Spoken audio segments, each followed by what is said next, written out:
3 in a row. All right, let's start with the pledge. I pledge allegiance to the flag of the United States of America and to the republic for which it stands, one nation, under God, indivisible, with liberty and justice for all. And I lost my bird. You can come sit up here. After the ARB meeting or in your office. Yeah, it wasn't in ours, yeah. Yeah, I called the court and they didn't find it. So now I have to buy a beret. Oh. Otherwise I'll have a cold head all winter. I've got one of those things. Yeah.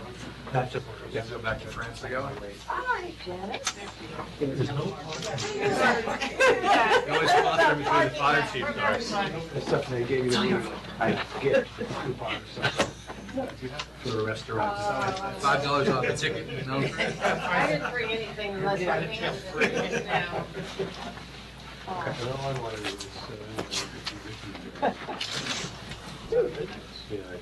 So I'll give you a coupon. Yeah, you get a $100 gift to be there. So, we're starting with the kickoff meeting for the comprehensive plan update. Larry, you wanted to kind of go over what you valued on as we go? Yeah, so Sounded like a good plan results. obviously you just recently engaged the services of David Smith. Didn't he, Larry? No, I don't think Oh, That's right. And you, we're ready. Yes. We're ready. Thank you. So we're kicking off the process here. You have an agenda there with, a little bit of an outline of what we're going to try to stick to.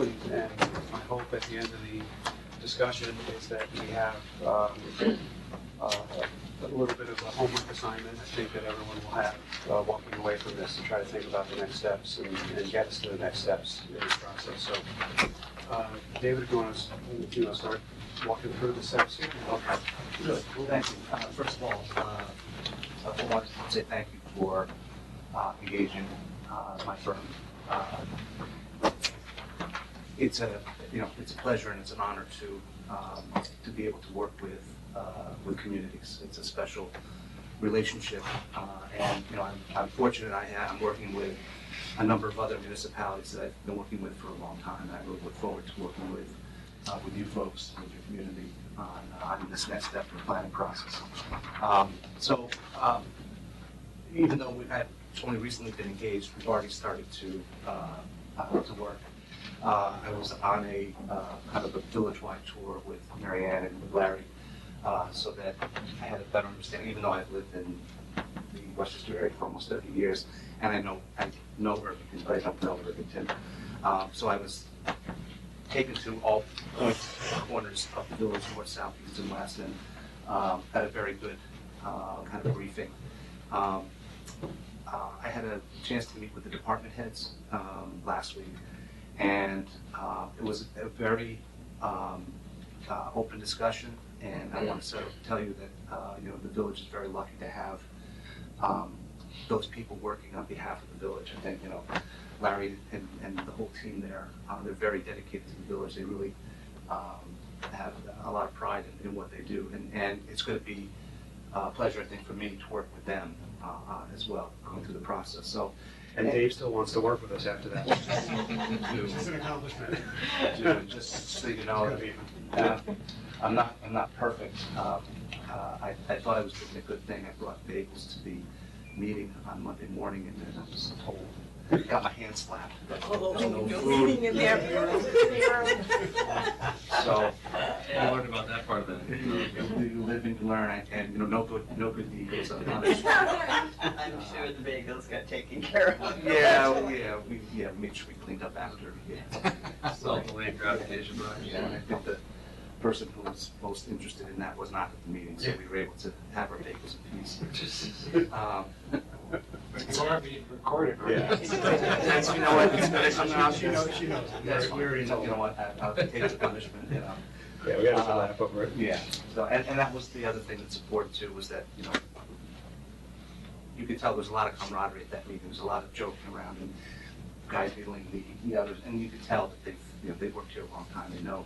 And there was a lot of real teamwork. So, so the kind of the next steps that I've started to have been going through the reports, your 2003 plan, some of the other, the flood study, the study on the historic district, yes. And so I need to go through that again in more detail, but I've been bringing myself up to speed as to kind of the work that's been going on with the village in the past.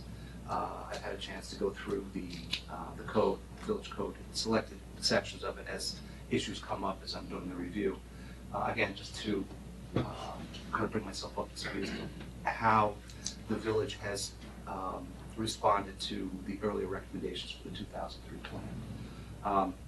So we're getting started. I think kind of what the immediate discussion on the agenda that I have for your consideration is the structure of the planning process and the kind of the comprehensive plan committee and who that would be. And I think in the interview process we had talked about that there are different ways of structuring that process. And so, you know, in one community, it was in the town of Newburgh, it was the town council, and it was the chairman of the planning board and chairman of the zoning functions as that. And then in other communities, it's been a separate board. But my sense is that this is a fairly focused process. You know, Larry, Marianne provided me with that draft scope, and I think that starts to really focus in on the immediate issues.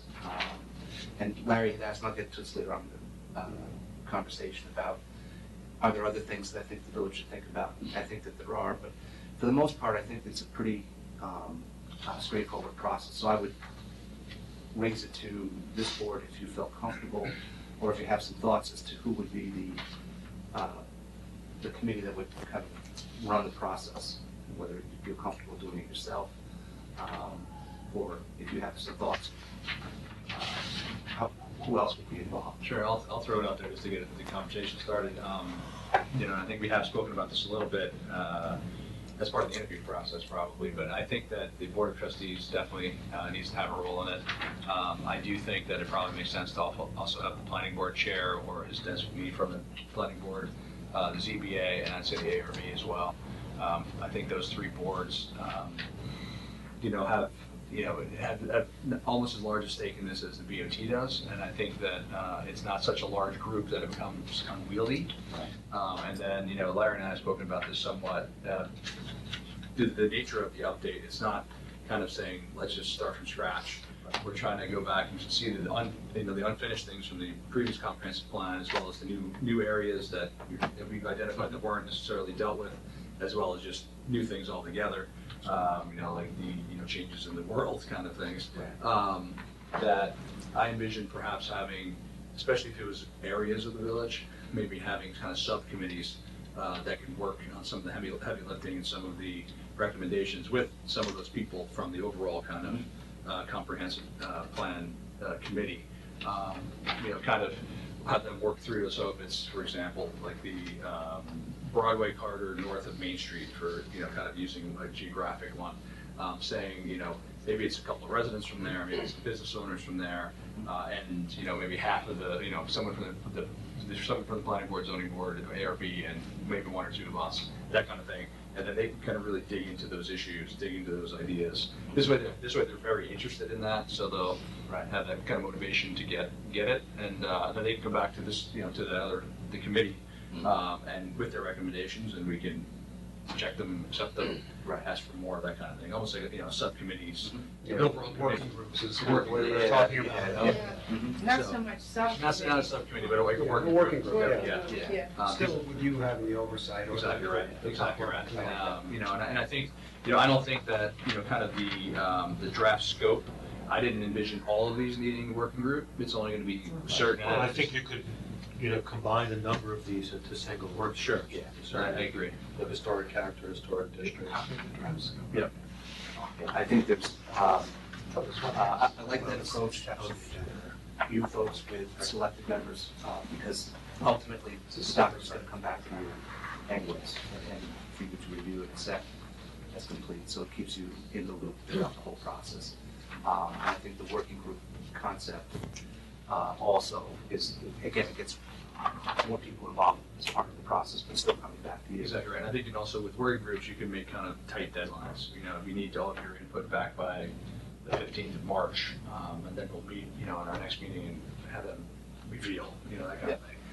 So I think that was how I envisioned it, and, you know, obviously I'm open to other suggestions, but I think it's a workable way that we can do this in a kind of reasonable, you know, again, it's gonna be, you know, maybe 8 people would be the kind of overall committee.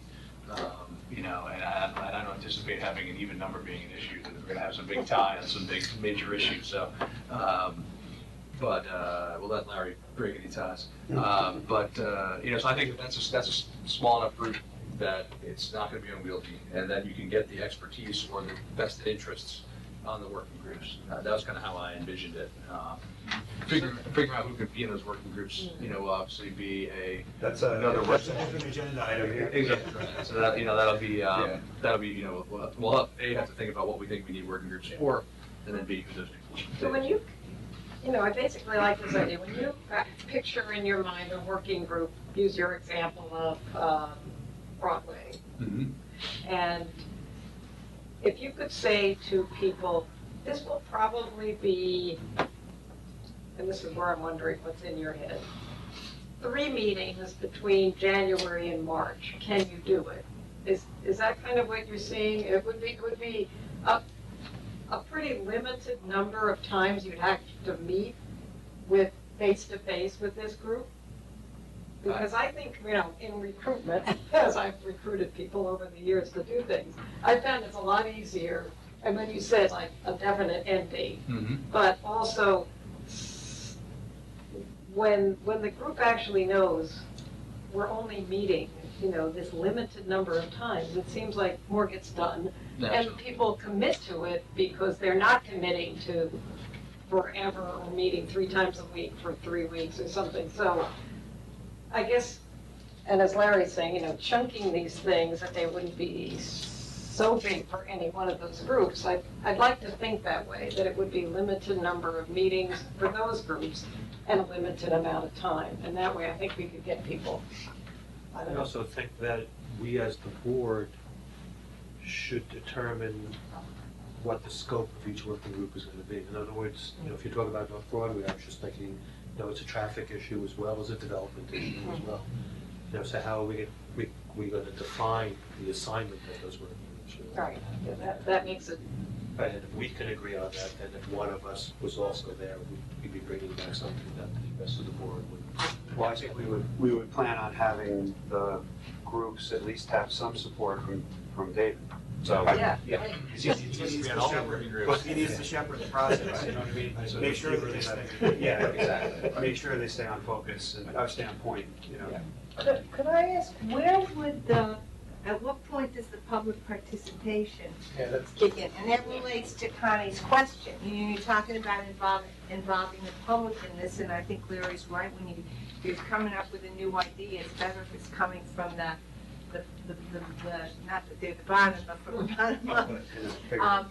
So the public input's important. Are you thinking, or have you, about public meetings with each of these working groups have these public meetings? It seems to make sense, actually, you know, because people may care about the historic district, but not really care about, you know, Uber, you know?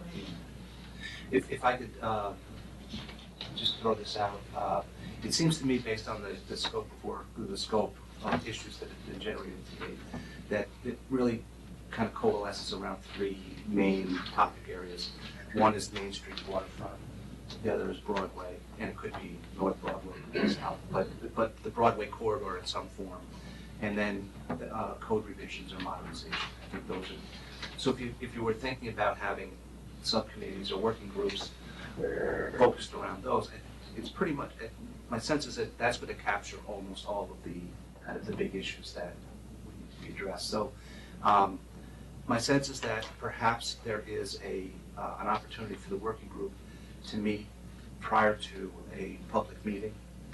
And then once you have a public meeting, and again, what I'd like to do is kind of, after this meeting, is take a step back and work with Larry on the schedule to kind of lay all this out now that I have some input. But as part of the first public meeting, you may, and we've done this before, where you've had 3 different tables or stations, each talking about a different topic. And so you spend 15 minutes at one table, and then everybody gets up and they shift to the next table, and you talk about the next topic. So everybody has a chance to hear issues related to those 3 general topic areas and provide input. So it kind of gets, it provides an opportunity first for the working group to kind of do some of their own homework and background, then to give the public an opportunity to hear that and comment on it. So that may be one approach that allows for kind of the topic areas to be expressed in more detail. And then Yeah, but how does it address the person who's not the least bit interested in certain parts? You know what I mean? That assumes everybody's equally interested in everything. I would think that the 8 people, the board of trustees and the ARB and the planning board would be equally interested in everything, or at least feigning. but that somebody who's on for Main Street may not care at all about the other things, and so it almost And seems that like. happens at our public meetings here, people just get up and leave when they're finished with the thing they're interested in. Yeah, I'm not. Yeah, but to make it a meaningful meeting though, no, but to make, do you understand Yeah, what no, I'm I saying? should be, yeah. To make it more meaningful. I mean, I think you could have it, I mean, I think we need an overall kickoff that just kind of, I think once we have kind of the timeline, we could probably do that meeting, kind of generically talking about what a comprehensive plan actually is. I think there's still confusion about that. Why we update it and what we're doing and our approach. Then we talk about the overall structure, who the people on the committee are, and then, talk about the working groups. And, I think for that meeting, we don't even have to know exact number, if it's gonna be 3, 4, whatever. And then I think that would be at least, kind of kick off to the public, let them know this is coming. And then I think I almost envisioned it with, if you had a limited number, whether it's 3 or 4, maybe even 5, of the working groups.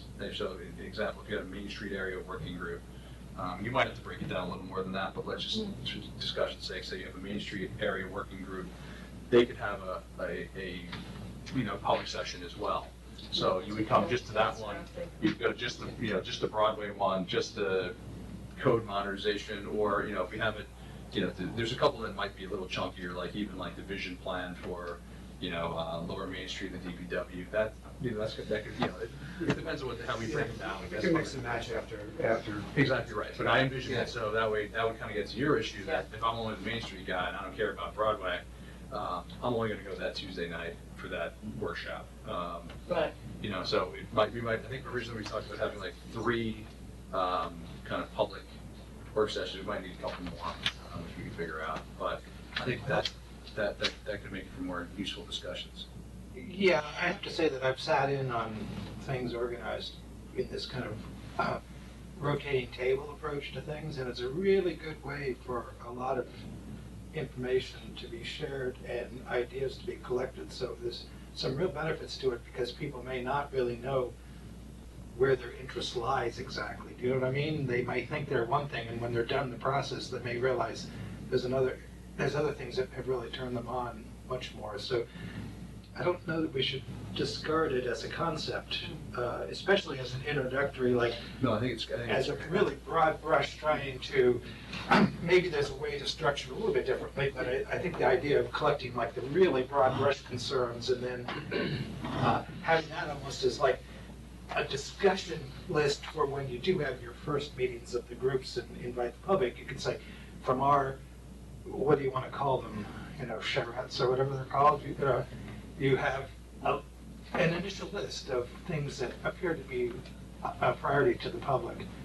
So there's some benefit to doing it, and it does bond in a way differently, because everyone feels like no matter what area their focus is, they took part in a little bit of all the discussion.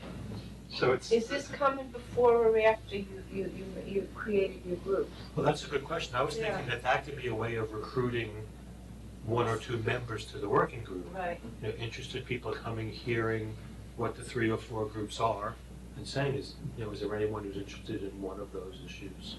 Yeah, I think we should have a target list for sure, and that And then it might may be be, part of your right. homework assignment. Yeah. But but there's no, I don't think there's any rule here that we're establishing that says we can't add, you know, Yeah, a or fifth that it member can or a only be sixth 3 member. people, Yeah, a working group's a working group. I We're mean, obviously, talking about lay people, right? Residents, Yeah. sorry. Yeah. So, anyway, okay. A few minutes to And run.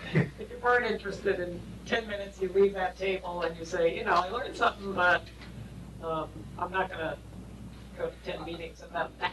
I do think the biggest thing is, I mean, it's a great way to gather stuff that you might not have expected, because people are gonna be coming in from all sorts of different perspectives, but also, it's a good way to get buy-in of the whole process. Oh, yeah. Because people then begin to feel invested in all of the groups, not just the one they're gonna focus on.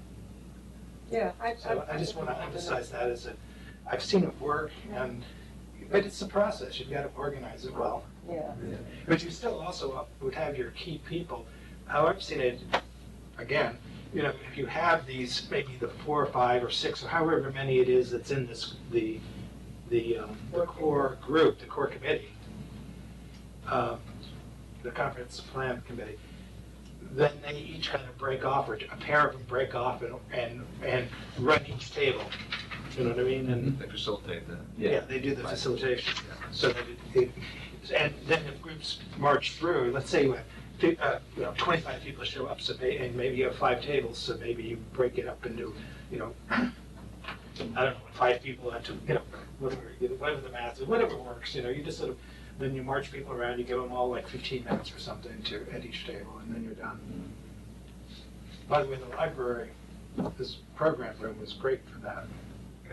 That was actually the only place I could really picture doing it. Yeah. So that would happen first, the small tables, breakout groups, that would be an opportunity for the community to get an understanding of what this is going to be. Then we would potentially get more volunteers for the various subgroups. Then the subgroups would meet and also invite the public to those meetings. Good.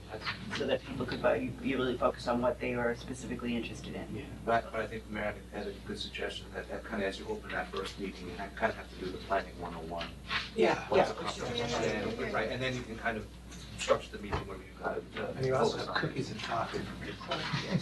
Bagels. I'm serious. Definitely. Well, whatever day it is, but that way people come and they, like if they come after, if it's after work, they come and they you know, there's this, who was it? It's the folks from the PACE, you know, land use group, always talking about the best thing to do is always have something there to, like, you know, snacks there for people, so Keep it coming back. they don't have an excuse to leave. Lock them in. One of the rec sponsor it. Does Joe bring snacks? Did he used to bring snacks to the Parks and Rec? No, not really. I mean, CNB meeting has snacks. Yeah, the CNB meeting had donuts. Because we had all the snacks up in that office, right, all locked I'll up. tell you, when I worked for Mount Kisco, the mayor used to bring a table of food every night. She was a caterer. Oh, Her son was a caterer. There's the At answer. every single meeting. Bring research reports. A lot of volunteers. So, So I think we have a good structure of the way we want to proceed. Yeah, I mean, any comments about? Yeah, but take a step back and say, does anyone think we should set up the, you know, as a completely separate group than, you know, kind of the BOT and with planning, zoning and. well, okay. That sounds great. And then we're going to be looking possibly for some residents for each of these subgroups. For the subgroups, absolutely. So we're gonna be thinking of names ourselves, but also looking for people Yeah, at raise these their hands. initial meetings to step up. Yeah, absolutely. So you did mention 3, Dave, but, you know, obviously, you know, we're talking maybe 5 or, and maybe after that charrette kind of tables, then it becomes obvious that 2 could go together. But I can see, I don't know if we want to work I that think through it's now, not a but I bad see idea more. to try to come down with what What each of those- the yeah. groups should be, because I think it's more than 3. Yeah, I can do think of too. another one. Some of these I overlap. like the historic thing raises really different Right. issues from those. That's what I thought. And I Yeah. also think the affordable And they're housing not issue necessarily- is. Oh, I'm sorry. Yeah, I was kind of agreeing with you that Yeah. the historic district isn't just the Main Street area, That's the obviously. point, And right. landmarks Yeah. goes in there. Yeah. And the historic museum- character The goes museums in. thing, And, yes, the museum. and I actually have another issue. Yeah. I'll- Yeah, Yeah, so I that- wanted to wanted to bring up some. that has a cohesion to it that isn't geographic. And then Right. affordable housing has some people who could be very interested in that. And I don't know how, Well, that could fits get linked with code. Yeah. Affordable housing might float between a couple of different groups, but certainly people are interested in code modernization, vision for Lower Main Street, updating multifamily zone, affordable housing could fit in with that. Okay, I'm missing something. Where is the Airbnb type of? It's in Yeah. It's on Code There, modernization. okay, that's what, thank you very much. You know, the I know it's Airbnb scanning. Oh, yeah. No, here's my concern about the master committee, shall we call it. I'm concerned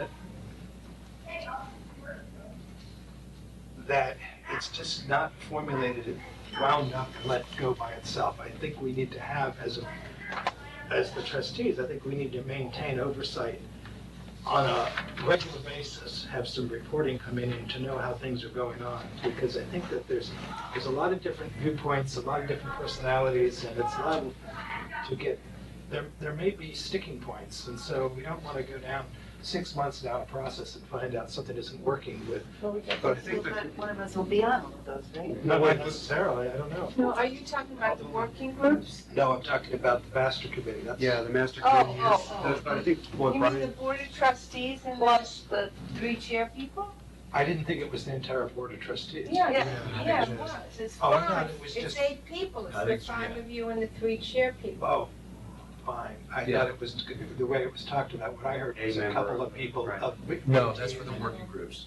Oh, okay, then I have a problem. Yeah. I just don't want to you are, no, you're at the wash our hands of oversight. No, Things get out of control. No, I agree completely. Can't And- avoid and- oversight. And I think the other, I don't want to, I just think. No, that- no, I'm saying the way it's set and I up. think, you and I won't think be the able other to- thing, Oh, yeah. that, the way I see it is, the working groups will be, you know, fairly short in duration, maybe 6 weeks. Yeah. You know, I don't think it should be more than 8 Right. weeks, because, Yeah. again, we're gonna give them targeted things to think about, we're gonna try to keep them on task.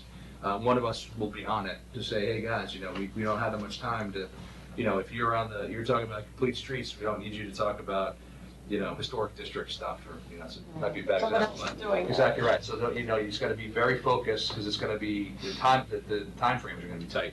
And then I anticipate them coming back to the full committee, and presenting, and then if there's issues, then the full committee kind of hammers them out, and moves forward. Because I think you're right, Mark, that there's gonna be, in those working groups, I expect there to be, I think it's actually a good thing to have a little bit of friction, to have, you know, the people that want it this way and that see it this way. Well, there's certain areas, you know, We need right a now, cross-section. there's competing viewpoints for certain areas, like, you know, the Broadway corridor, which are going on, so we. Yeah.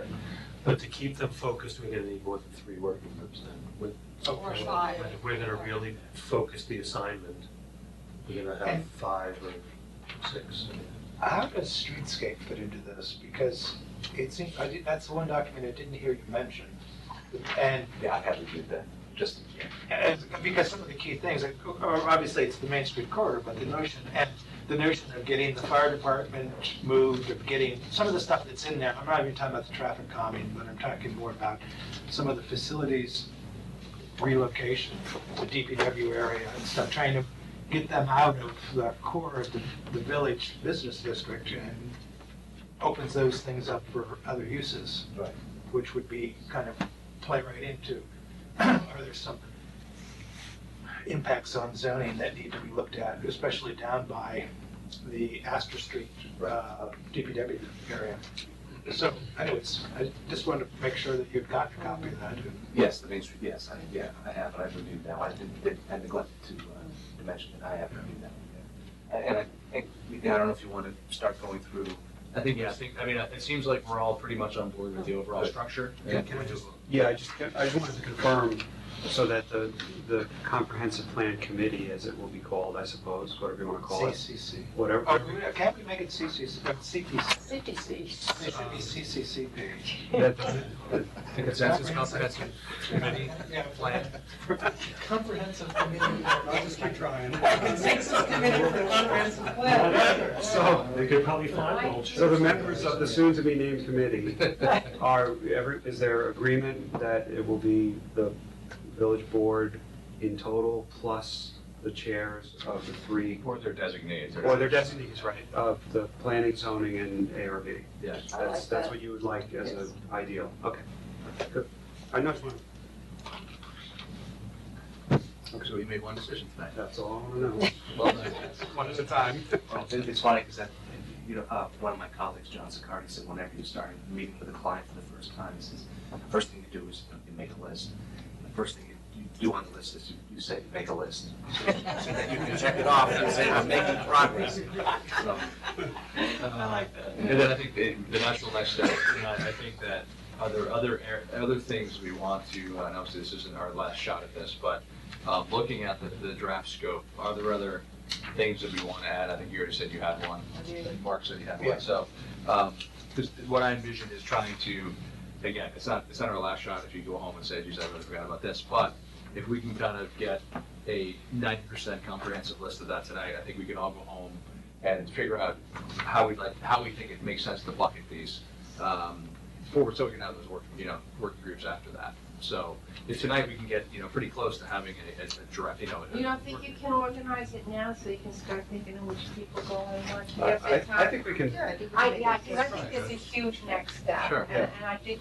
Well, let's this see what is kind we're of missing what we're first. doing. Well, I'll tell you up front, what I had envisioned as your homework assignment was to identify the people that you want to use to help you. Once we've got these So- working groups, who's. Right, who we're not do gonna you sit think around the should be table in and it? start throwing names out. What you're gonna do is go home and think about people as you're drinking your eggnog and figuring out who you want to work with you on this, and it would be best. Who's got the eggnog?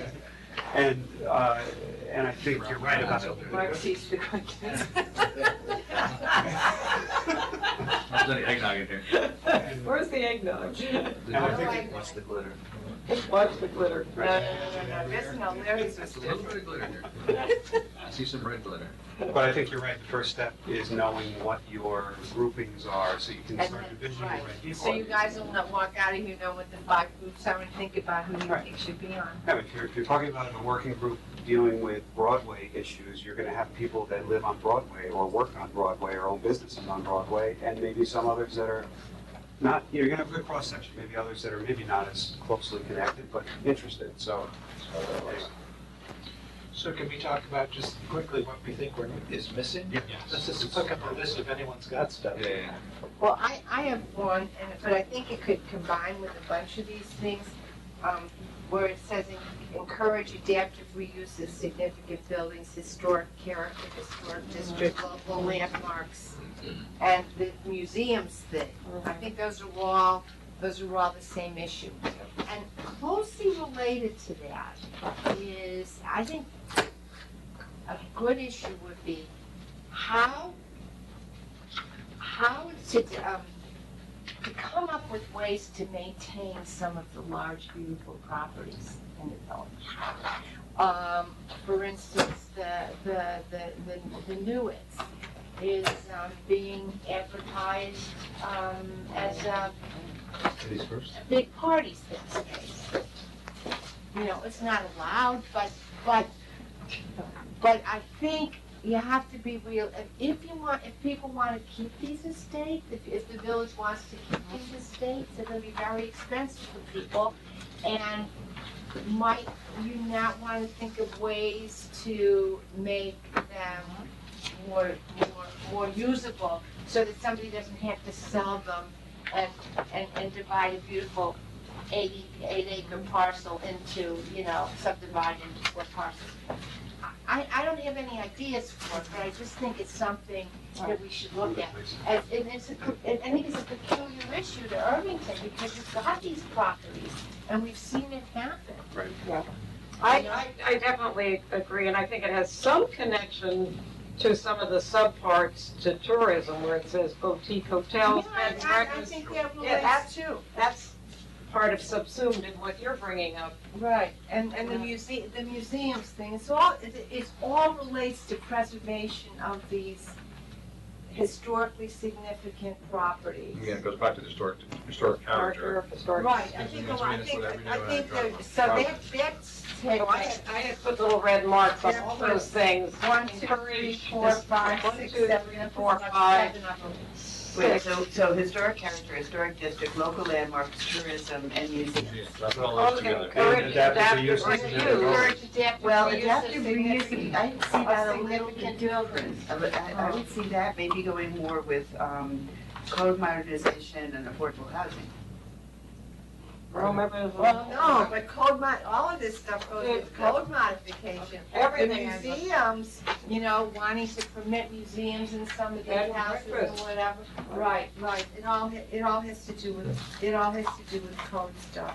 Not good yours, good, put that one. But I think if you make too big of a There could be overlap. But there, Yeah, some of this but is, just the certainly fact that Broadway there's characters. 6 or 7 different things doesn't matter. They just happen to all to be, Yeah. they're really very closely related, I think. I don't think that just because there's 7 different items on here, there's 7 Well, different things. I guess I'm arguing about tourism, because to me, tourism and this area of Airbnb and that sort of thing is what's related to me, not so much reuse of buildings or historical sorts. So tourism is an overlay that Yeah. is different than the rest in a way, but I don't It know. relates to Main Street. But hold on, there's nothing wrong with that. I can overlap. You're gonna have overlaps, Mhm. and I think what we will do, hopefully, in not too long from now, is recognize that there's overlaps, but pick the strongest connection. You can't have each of these topics being dealt with by separate working groups, and you're gonna get separate We're looking answers. for a comprehensive I plan. guess, I don't know, but the point is that, yes, there is a connection between tourism and, in fact, we even put it down, touring of historic properties, that's Right. listed here specifically, I mean, just as an example. Of course, tourism could be So- related to hiking and But that outdoors. But that connection Yeah. may be relatively weak compared to a different connection that Mark is suggesting, you know what I mean? So, anyway, I guess I'm saying, that's all.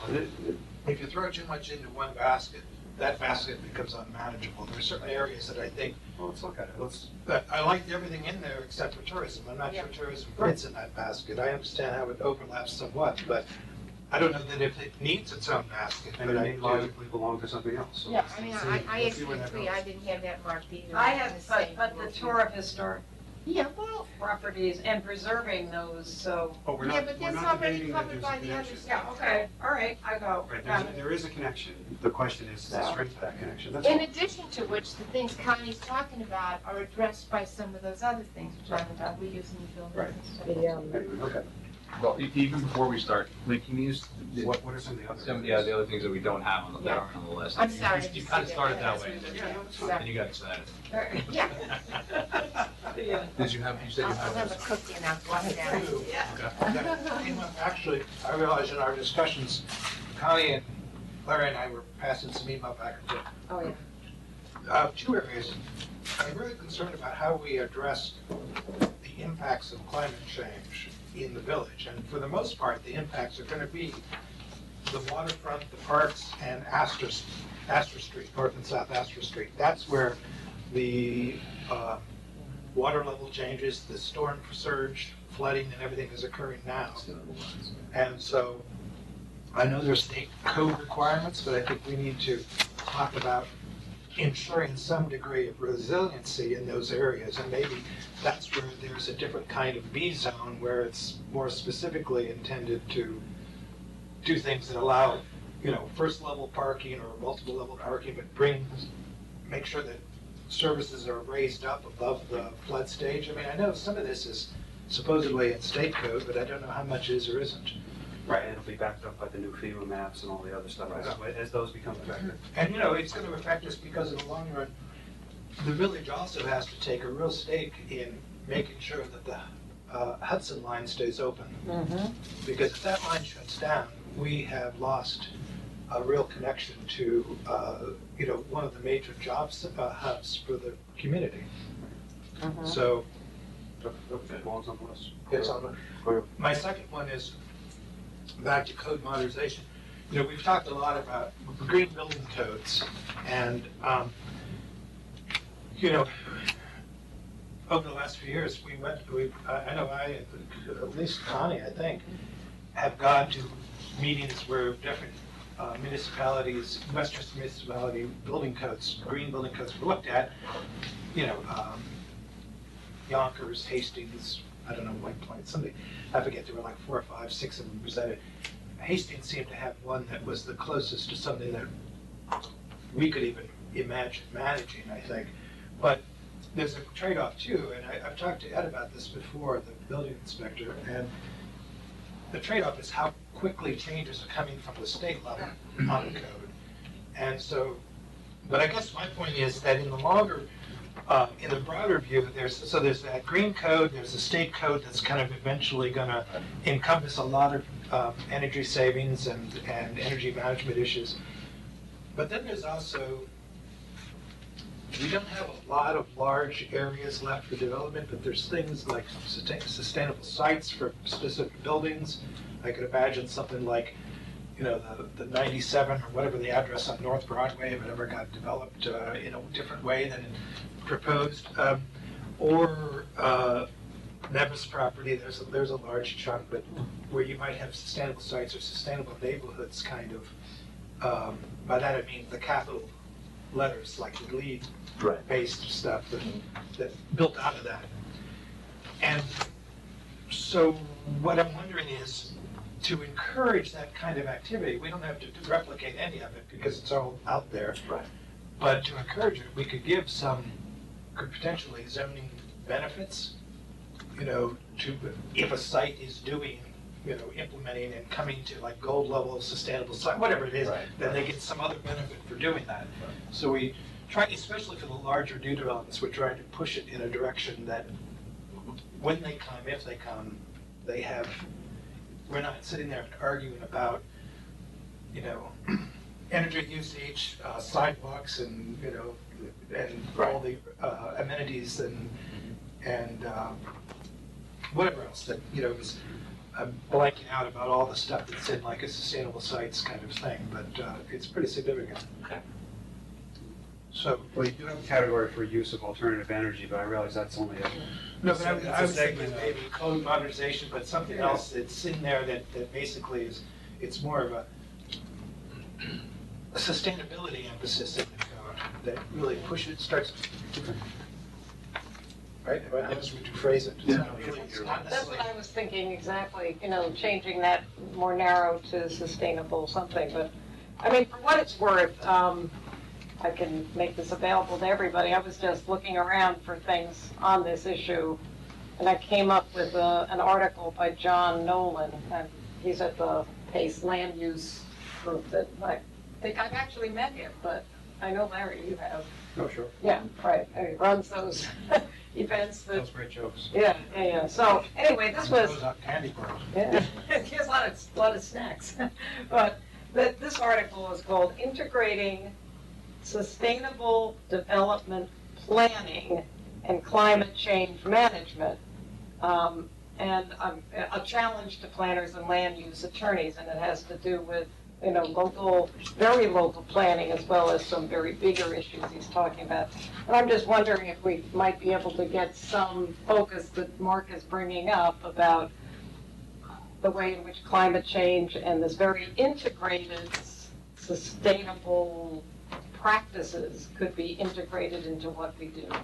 You know, it might go way further than a comprehensive plan, but I was just trying to get myself educated on this as much as I could, and that's how I found this. And then I knew he was kind of known around here, so. I guess my point is a little bit broader. I understand what you're saying, but to take it a little bit broader, it's not so much there has to be a section on sustainable development as much as sustainable development and climate change mitigation and awareness has to be integral to every section that we're doing. It's like, it's part of the philosophical basis of what's helping to guide the changes. Do you know what I'm saying? It's not a separate section necessarily, or it could be for very point-driven reasons, but it seems like it's more like, it's one of our checklists. Are we addressing these kinds of issues? I think that's what he means here, if I read it more carefully. It's an overlay, it's a perspective that influences a lot of local planning. And you take it into consideration when you're looking at a whole lot of other things. So. I mean, that really could relate to, but right now it's, the section just reads code modernization, and it mentions it to modernize it to deal with 21st century stuff, but also to modernize it to deal with environmental issues, which could be green code kind of stuff. Yeah. And then also, actually, I just thought about this, that there's, I guess it was in response, I don't know if it was in response to the last comp plan or before that. This resource protection law was put in, which is good. And it deducts from developable, when you're deciding how much of land can be developed, you deduct resource protection stuff like steep slopes, whatever. But then it doesn't go on and say you can't build on steep slopes. Right, that's Or put any regulation on steep Yeah. slopes. Yeah. I'm not saying you shouldn't be able to build on it all, but it doesn't go far enough. And I think that's another place where the code could be modernized to respond You to get houses on environmental stilts. issues. You know, half the houses on the slope. Right, because- where you could, you could write something that would, write the code in such a way that it would encourage, if you've got a hill, that the house, hug the hill rather than, but the way our code reads now, it really discourages that because our code measures from lowest point to highest point, and but anyway, Rather than following the topography as a kind of a rolling measurement. Right. Old houses Did the- did that. I mean, Oh, there's, yeah. there's a number of houses in, I remember that, I do that all over Europe.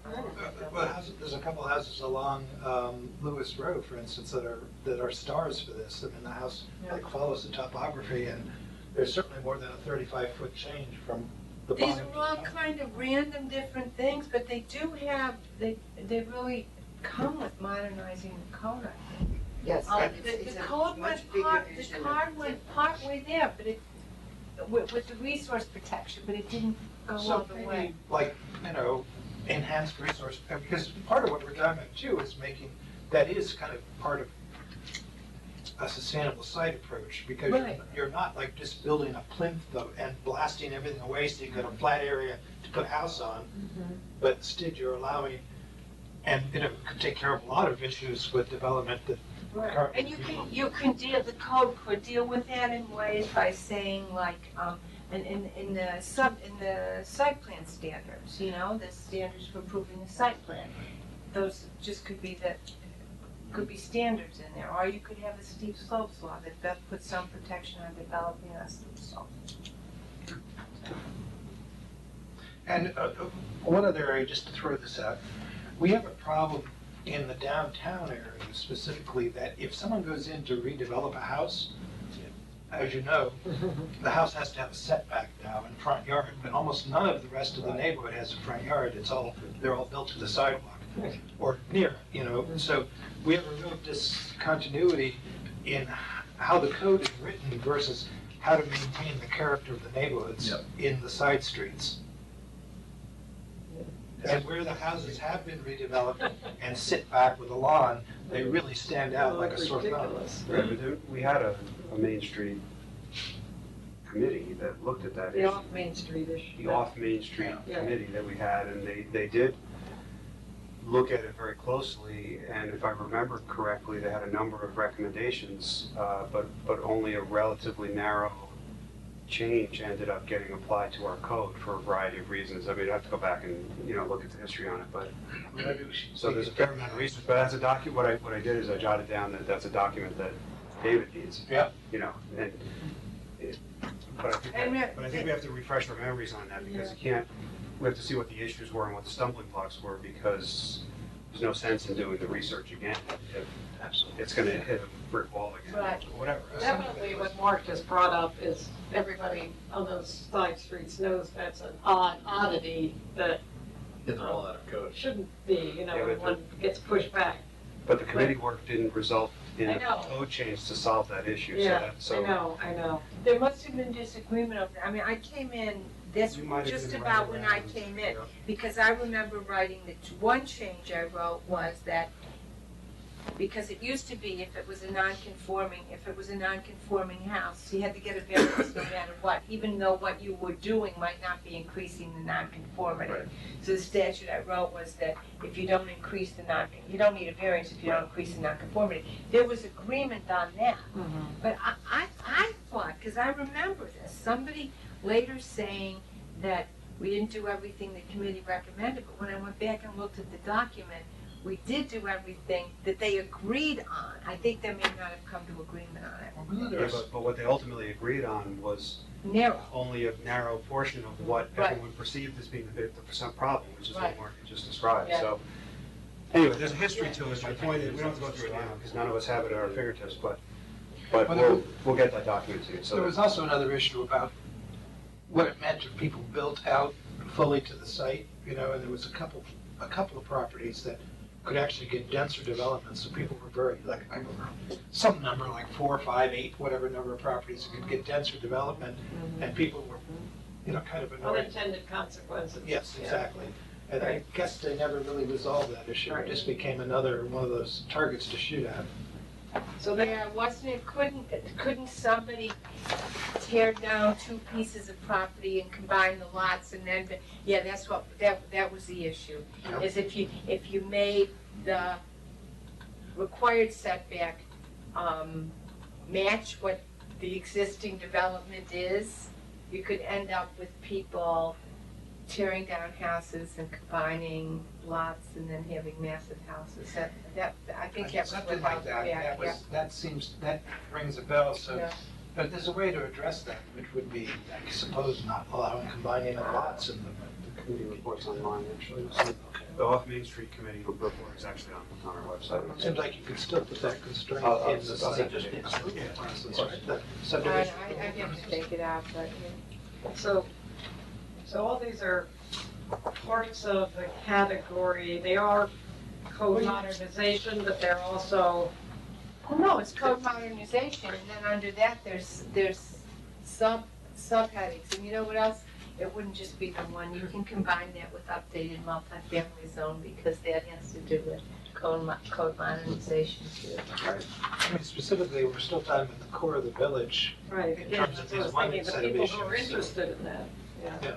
Or the same people who are interested in the features of the historic district, because it Well, they pretty may have much to, only applies to those. Well, pretty Probably. much, but Yeah. let's see, Yeah, I it know. may be that somebody approaches this with less interest in the historic nature thing and more interest in the environmental sustainability, or just looks at it, it doesn't link it in quite that way. So I think having these small tables and people moving around might help us to, not concretize our own sense of what needs to get grouped together. Also, the vision for Lower Main Street, develop a vision for the DPW facility area. As a precondition for that, we have to figure out where we're putting the DPW, which is a huge stumbling block to that. So that's again part of, that maybe gets grouped with parking garage and other yeah, well, absolutely. ticket items. Yeah, I don't think that prevents you from rezoning, because you can envision it not being there. Easily. We've envisioned that for a long time. It's where we were. So then the question is to the subcommittee, to the working group, what would you want to see, not just there, but maybe that entire area, And- whatever, so. And that one area, I mean, I've talked to Larry about this, that one area along Astor Street, it's a unique resource in the village, because it's probably the only place that you could actually put a parking garage and not have it impact anyone, visually, because of the grade change. So, Where are you talking about? basically along the ridge line, DPW site. DPW site, or And maybe, south. Mhm. south. Even the place at the corner of Main Street and next to where Fupi's used to be, the village parking lot has that grade as well, that you could, I mean, the DPW building, you could put a multi-story structure in there and have a park on top, and it would be right at the south dugout grade, and no one would know the difference. Someone. Oh, I'm sure somebody would know the difference. I mean, no, I'm being overly optimistic. So, and do we have any other Additional items? So it sounds like the additions that were proposed are really more expanding. Yeah, I mean, Yeah, we they haven't- fit into, they we haven't combine figured out how with these we're other forward yet, things, implementing on that, But the parking garage issue just combines with an overall traffic issue, traffic control, not just traffic calming, but our development has led to so much more traffic on Main Street, traffic on Broadway, commuters trying to get to work, Station Road. Station Road. And an overall lack of parking. I mean, we just don't have any place to put these cars right now. you know, it's an issue. I mean, there's a lot of things, I mean, I know Connie's talked about the notion of a shuttle bus as trying to relieve some of the pressure for taking cars out of downtown when people come to shop, you know, or maybe commute, but I think maybe the shopping trip kind of thing is, it's weird that. No one brings that up in, It's you weird know, that it's kind of comprehensive looking at sustainable things. It fits into several categories, just that point exactly. But I guess the other thing, and I'm not sure how this fits into comprehensive plan, but again, it was something that Larry and I were talking about the other day, and I thought it made a lot of sense, is we need to make sure that, well, however we look at zoning to control Main Street, that we're not undermining the success of the potential businesses. I guess that's what I'm trying to say. Absolutely. You know, it seems to me that you look at some of the other villages around here, like Terrytown has a much more viable, in a lot of ways, Main Street. I mean, in terms of just the businesses being able to succeed over time. Maybe it's a larger area, so it's a larger mix, and we don't see as much failure, but it does happen. Yeah, I think I was just talking to the mayor there, they've had something like a dozen businesses go out of business in the last, like, 9 months, so. Oh, well, I take back. A lot of them are on Yeah, Broadway, They came here. But still, they, but Yeah, it's, yeah, but they blame parking a lot of I'd it. say Broadway is They part. blame parking, yeah, that's the biggest issue. Well, yeah, I mean, all of these villages, you have to think twice. I mean, you try to go to Dobbs Ferry to like, it's a chore to park anywhere along Cedar Street. Cedar Street, what's the? Yeah. yeah, it's impossible. I mean, and Yeah, I mean, you actually don't go to there's restaurants I like there and I don't go because you can't park. Yeah. The municipal lot's always full and. Yeah. What you mean? Well, attacking this list, could I see if we This could would- make this this would into add a lot. 5 things? No.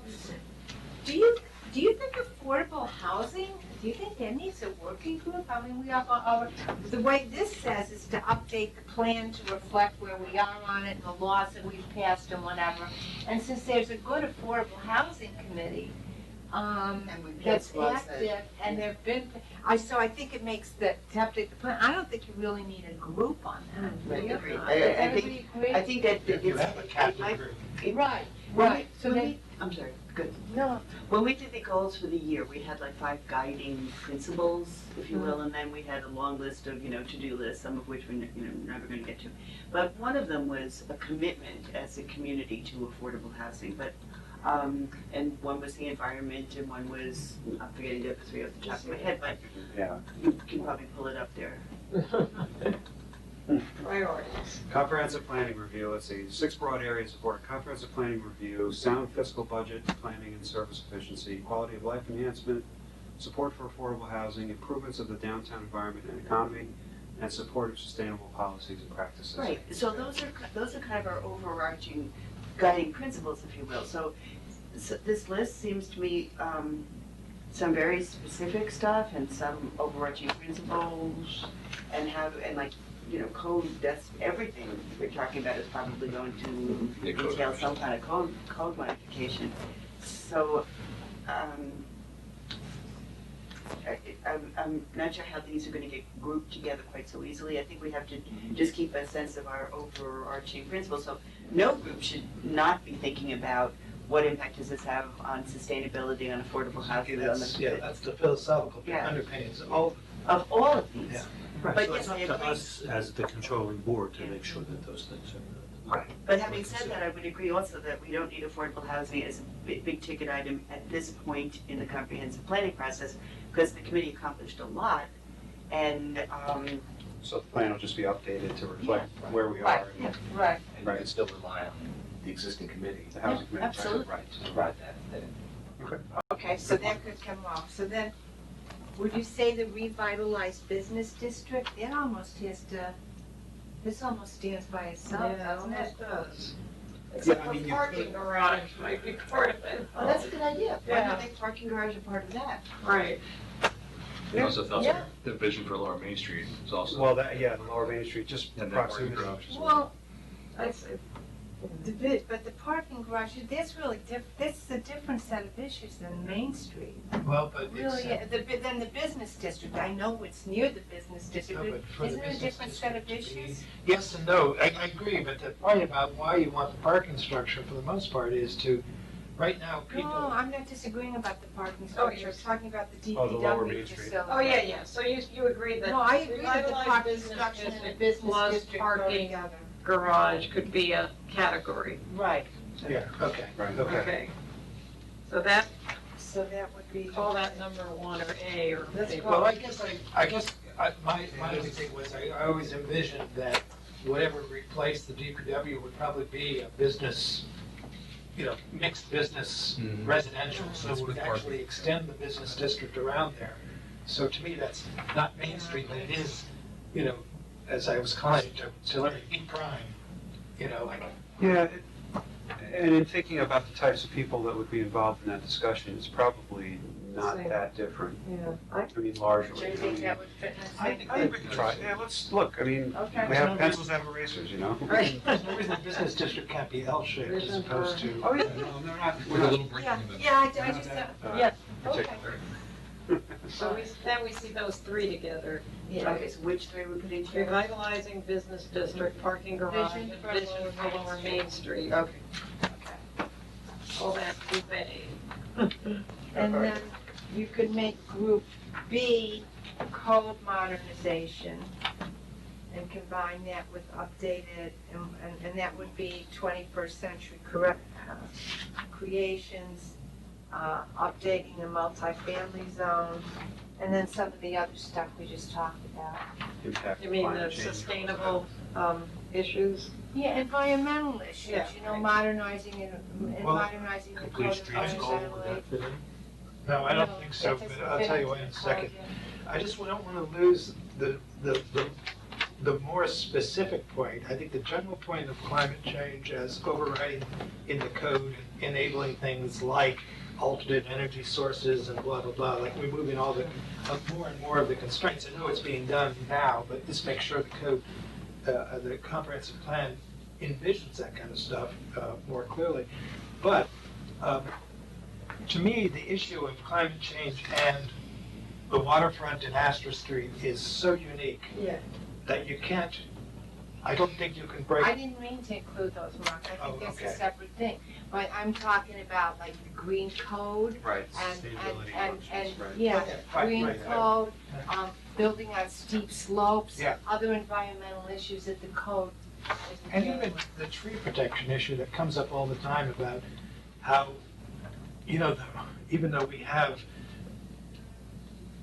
trees as resources that are looked at, a lot of times, it's like, cut it down so I can put the foundation here.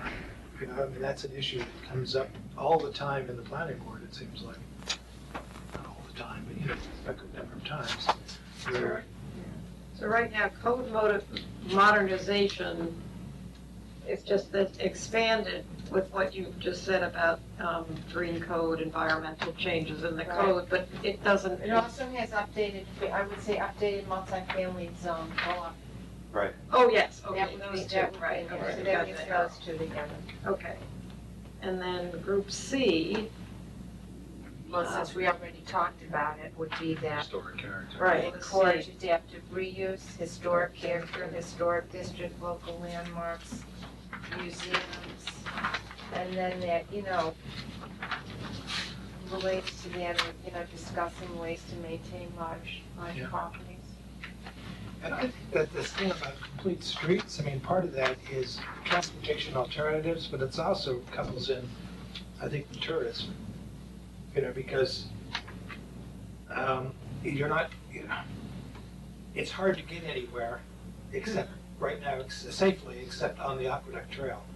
And, sorry. No, what I was gonna say though, the one thing about complete streets is to me, I've always looked at that as kind of a mom and apple pie thing, so I don't think you need to have a working group Yeah. dealing with that. That's kind of like, our code says nothing about complete streets and walkability, for the most part. So the question is, and I don't know I don't recall what's in our existing comprehensive plan, to be honest with you, but I think we need to look at ways of getting something in there, so at least it's on the books, so that over the next, decades, it can actually begin to roll out. We had to, I mean, the planning board had to fight pretty strongly to get a small sidewalk addition in Denardville, I'm sure. Yeah, you know what I mean. All right, but anyway, we agree that that policy should be in there. As a requirement of the code. I So the think. research has to be done to come up with the correct policy that fits our Okay, village. so that's not- really a code issue.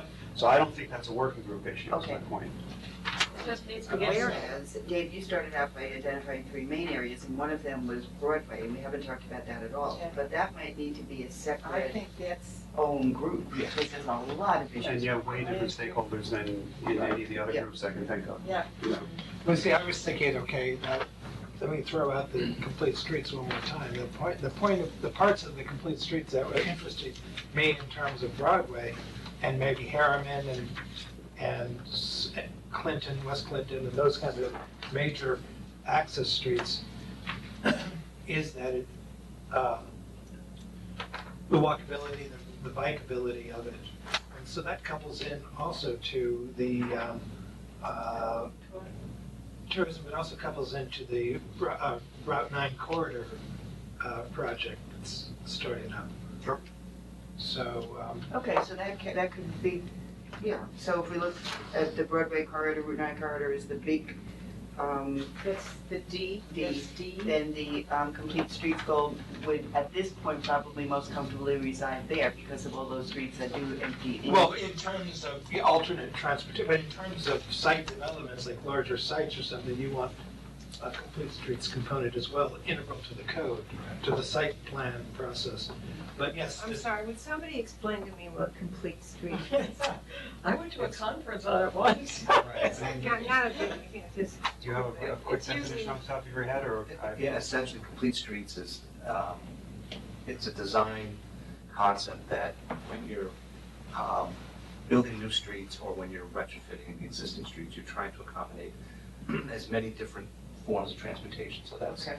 walking, bike, and vehicle, so that the street isn't just Upper there cars. for the cars, right? then I'm with that with Larry, I don't know why it has to be a working group. It's not. It's not, it's just part of the, Yeah, don't think it'll it's just part- come up. It's also, Right, it's an overarching thing, but it doesn't require a group of people to sit around a table and debate it. It requires an expert to tell us how we should incorporate it in our code or in our policy or in our plan. It's also very connected to less energy use. I mean, it's, Yeah, well, it connects. so it connects in a million ways to a million. But it's not, the connection, we're only making the connection so that we have efficiently operating working groups. okay, but here's where I Okay. disagree. And, I don't disagree with that component, but I think there's a component of complete streets that's actually not as code level, but is actually comprehensive plan level, that you denote arteries that really should be moved toward complete streets, to have a network of Yeah. walkability, bikeability, and that's the point I was trying to make, and why I think it's Broadway corridor plus some of the major arterial offshoots. So that it's, so it's both things, I guess, what I'm trying to say. It is, but I think our planner's gonna tell us that. You know what I mean? I don't know that we're gonna have a working group figuring that out. No, but I was just suggesting it's part of the Broadway. Yes, it should be part of the Broadway discussion. Yeah. Yes. Not just complete streets. Does it fit in? Does it make sense? If it does, And then, what components? and what is, And then if someone says, but we also want complete streets on Station Road, then you say, yeah, okay, we're not saying Yeah, it's but not that's a- there that's a by different putting it debate. here. Right. Okay, so the two things we know, okay, tourism, we don't have in a group yet. Is it? to me, tourism is not a comprehensive plan thing per se. It's, I mean, the component of it is maybe like having those informational kiosks and leveraging the signage and, having destination points and stuff like that. So I guess, Don't you have a plan for the island? well, I was gonna say, we're beginning to develop the Wayfaring signage project, so.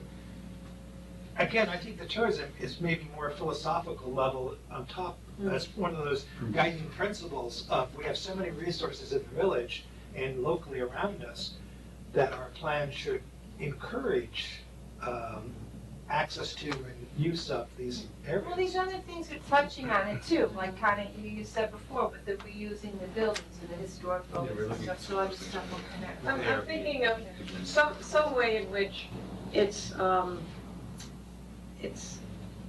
reaching out, it's focusing what we have as resources, the aqueduct, hiking, the woods, the river, the kayaking, the historic, all those things are factors that influence people who want to come here. And how do we manifest that, or how do we use it best, or how do we think about it for the future? So I don't know how you make that a category, but that's what I think of. When I think of, if you want to try to accentuate that we can have such, 400 acres, and people can do that kind of hiking, and then they can also do biking, and they can connect to the rail trail thing. So all that, to me, is something about planning. That's why I think it's really kind of all-encompassing, one of the It's overlay. a policy statement in the sense where, and you know how it would be implemented, but an example is, you have a policy statement that describes all of what Connie just said, and you say that you're supportive of it, right? And tourism in general.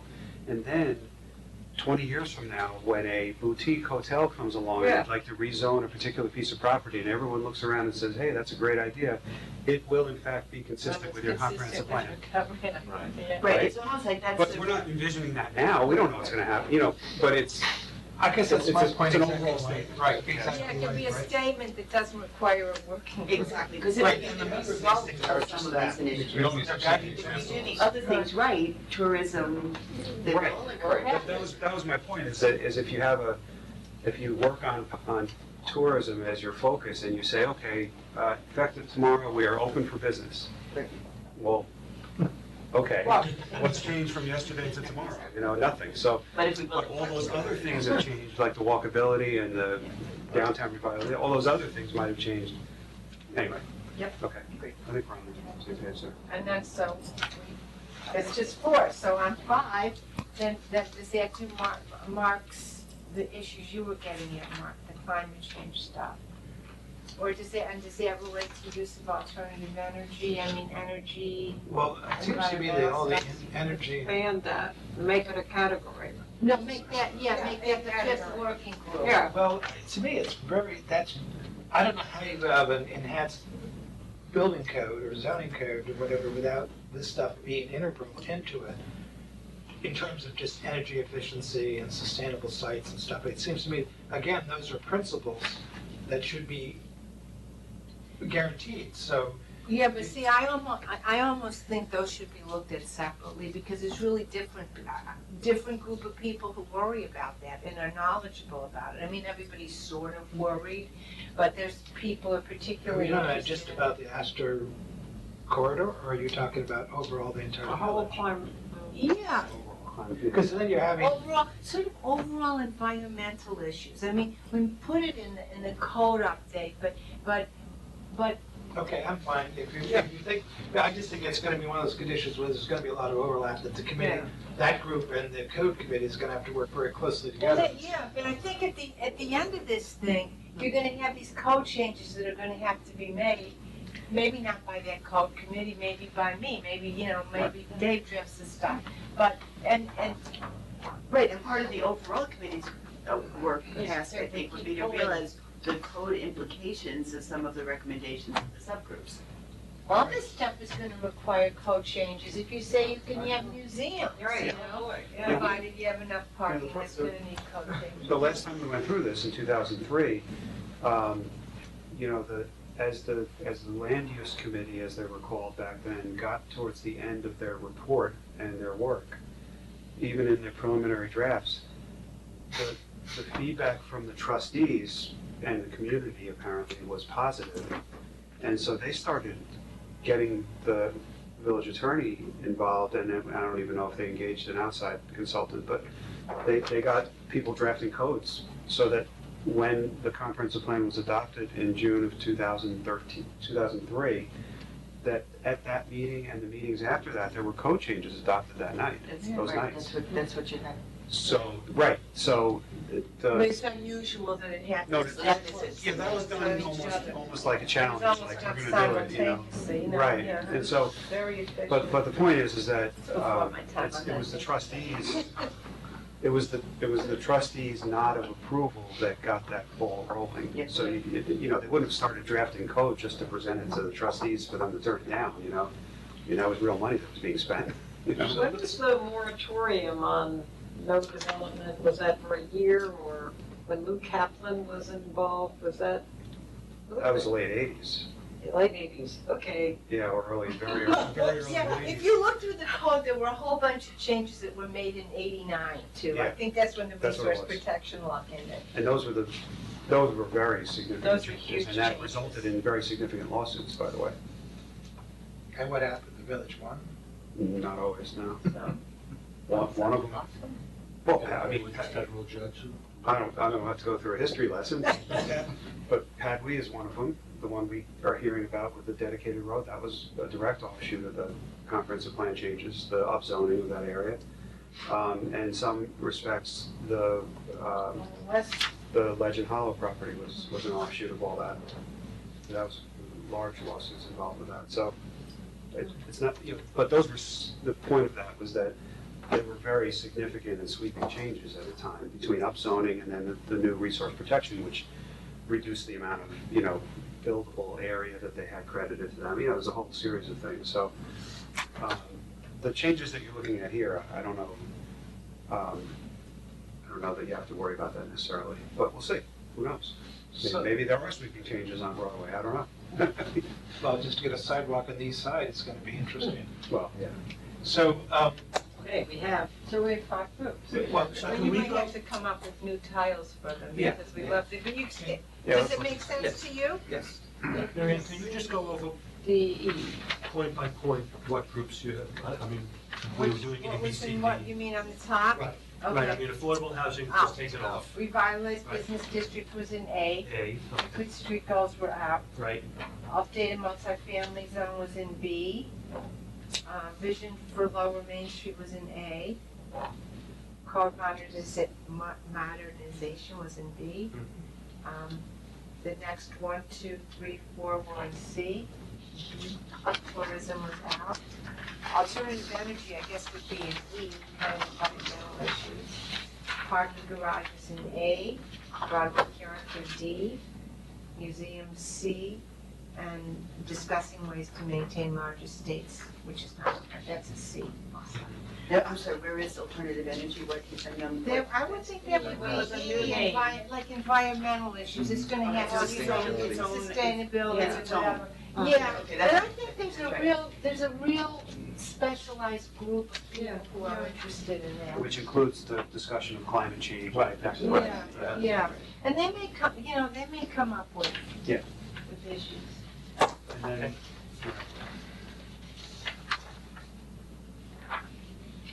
So, So Broadway, excuse me, just, so Broadway character is its own.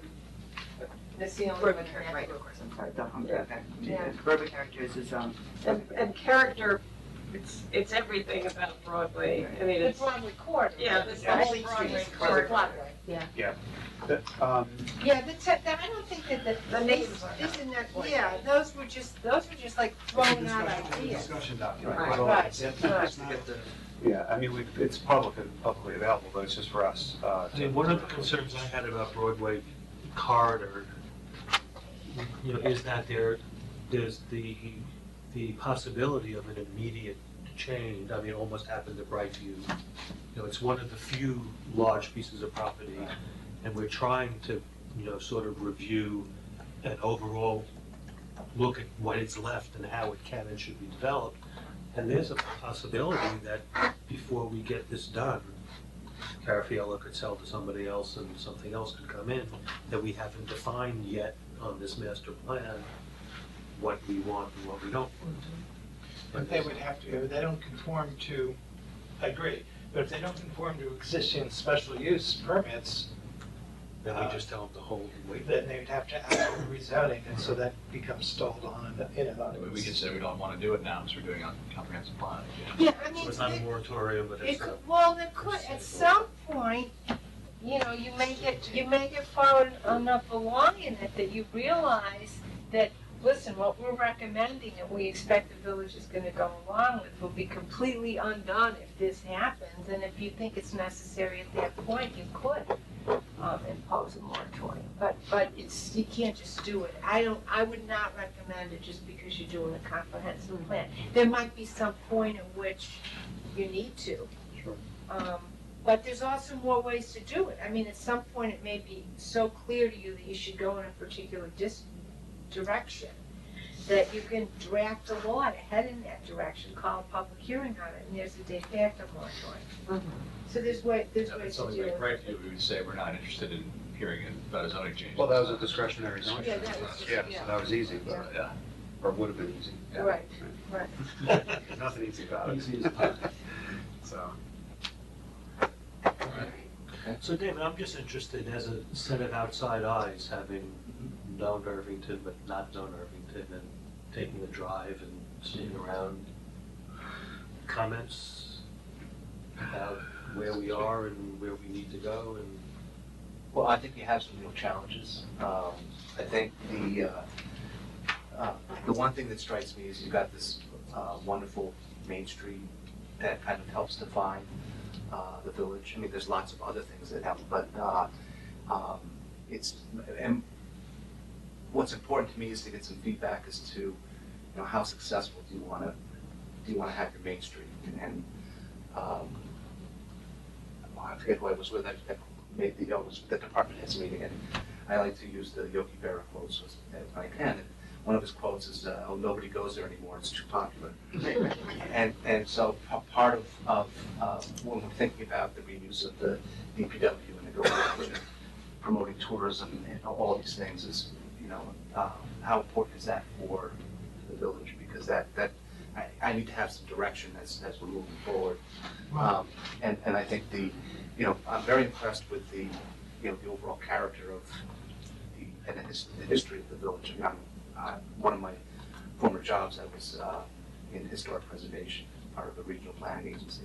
So that's a passion of mine, and I think that the sensitivity that the village has shown to its heritage, stands out. So I think that's one of the overall guiding principles, I think, as to how important that is and how to incorporate that as part of the planning process going forward. One thing I was going to say about how successful do we want to be, I think it's a good point. I've always felt, and every time I go there, because I go there a lot, but I always feel like the closest thing analog to Irvington, but maybe a few steps along in some ways, is Cold Spring. You know, I mean, literally physically similar, but a lot of the same kinds of things, historic properties. They have a vibrant downtown, and I guess if you're living in Cold Spring, you could probably curse the weekends because the population probably doubles. Right. But at the same time, it's vibrant, and they've got destinations, they've got the, reasons people come there. So I think that if we could get that kind of vibrancy, maybe not, we'd have to settle the traffic issue, but it would be a great benefit to a lot of people. I think of that same comparison, Mark, and I think they have the hiking nearby, they have the river, of course, they have the railroad, of course, they have the history things there. They even have some exact same architecture on their Main Street as we have, but they've done a great little paint job on the cornices, and instead of peeling off them, as we have in some cases. No. this is a perfect example of, it's great that that's your view of it. Let's see what the community thinks. Yeah, It's yeah. very important to see what they think. You know what I Yes. mean? Like, no, I'm just saying, I you're gonna agree. describe it, but where They I'm may really want interested to They hear. may yeah. want Main Street to themselves. yeah, I don't know. on I the mean, weekend, we're going to find out. Well, In some respects, we don't know. Right. I'm just being very wary of this, with all the things about with the issues with the tax reassessment and stuff, Mhm. it's disconcerting to me, and I think it's very short-sighted and, you know, whatever, just to see Irvington as a bedroom community, you know, and I think that's a problem. Obviously, a lot of people do commute into the city, but, you know, what part of our problem with tax base is that we don't have robust enough business core and activity going on, maybe. So I don't know how you resolve that, but I think the downfall, maybe the downfall will be if we have to watch out about agreeing too much to the easy public opinion. I'm not saying it's going to come down this way at all, but in some respects, you know, we don't want to, I'm surprised we haven't gotten more pushback about the push for tourism, because that brings people in, especially on weekends. And yet, there hasn't been that much pushback about what are you guys doing, this should be our. Because there's not so much of it. Until it gets more successful. Depends on who you're ordering. Try hard, If you're meeting with a bunch of business owners, You it's need not the one. answer they're going to give Right, you. right, You know? you need So other it's- changes, we need to think broader, and I agree with Mark that, you know, to depend just on individual homeowners paying taxes is quite a burden. Right. And when we think about all the ways in which these pieces fit together, that's one of them, to me. So I'm sure we have the room for a corporate park, but. Yeah. Right. 97. This is what the planning is this supposed is to be. about. Yeah, that's what this is about, that's why we need you, Dave. And some of it too, I just want to throw one other thing out, because this is the rest of the piece of, the unsaid pieces. There is a demographic shift happening, you know, both social and economic demographic shift happening throughout the county, throughout the river towns especially. It's going to be driven even in maybe a different way. We're not going to have the tattooed Brooklynite, a Brooklyn diaspora. We're going to have someone else coming in who can actually afford the houses now that have such high tax rates. So it's going to change the character, you know, of the village, and we have to think about that in terms of the comprehensive plan, I think. I'm actually kind of worried about how a lot of long-term residents, you know, are going to be priced out of the core of the village. Yeah, that's when we talked about, what does that committee talk about, the Affordable Housing Committee? That's something that is a key concern. It's in every priority for the last 8 years or so that we've said, this is keeping diversity and keeping affordability in many, not just the fair and affordable, official fair and affordable, but affordable. And it's a big challenge. And part of people being able to stay here, having means to earn some income off their homes would be addressing the Airbnb issue. You know, if you can generate a little income, you know, you may not want an in-law apartment, but you might be really happy to rent your space for 2 weeks. Well, you're off on the Riviera. More likely. But then you live, Okay, somewhere. living with your daughter who's in Yeah. the city for 2 weeks. So Yeah. like that, you're- And then you balance that against, what do the neighbors think? What if their neighbors there? So it's, Right. Okay, yeah, would you say that the next step, you'll write out, you know, what the 5 committees are and Yes. send it around? Everybody's got to start thinking about, Yes, and Yeah. I need to People sit down to be with Larry out, to kind right? of scope out just kind of a timeframe. Yep.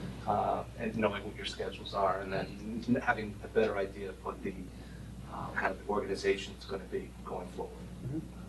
So did we do good tonight? Excellent. I mean, it's 8:30, so we didn't waste too much time. moving right along. Did you check the first box? I checked it. the first 2, to make the list, and whatever was the first What, one on the what would list. Yogi Berra say about this? All right, Check so it wait, twice.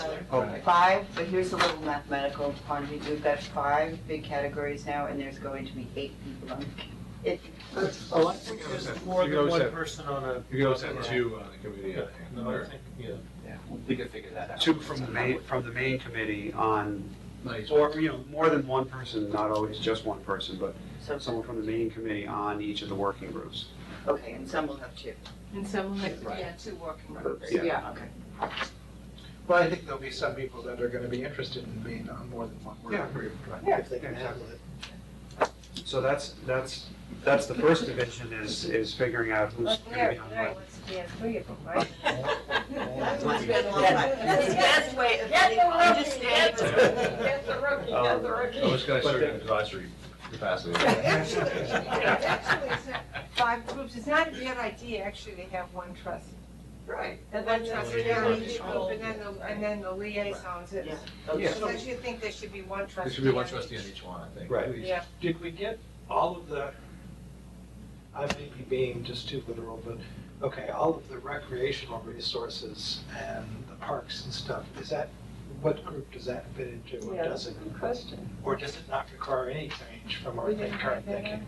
Because everything in the original comprehensive plan Plan was pretty about good. that was okay. Yeah, that's some Well, it pretty- was pretty good when You read it. I remember, Yeah. when it first came out. That didn't, those issues didn't rise as things we needed to. Okay. Right. They're good, they Just were wanna good, make sure. and they continue to be I good. think it does say they want a dog park. Let's make that a- And it could be that when you have this public meeting, you're Somebody finished says- They may bring something somebody up. says, hey, why didn't you guys look at this, you know? Well, listen, And then, yeah.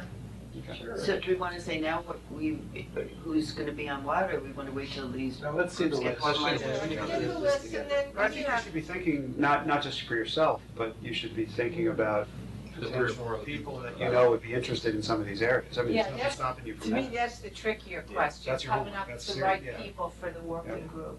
That aren't already overbooked in other No. communities. I mean, that's, Well, they know That's the that they general. will be overbooked, Yeah. but But they those want are to have an usually the- impact. right. Short duration. That's the stakeholders, that's Yeah. what we want. Right. and then at the next time we get together, we will have, obviously this list will be refined. We'll have a better idea of what trustees might be involved in which committees. You'll have some names in your head. And we'll also have a better idea of the timeline, which we can then use in the recruiting process to try to Say, get people yes, back on. now to So- now.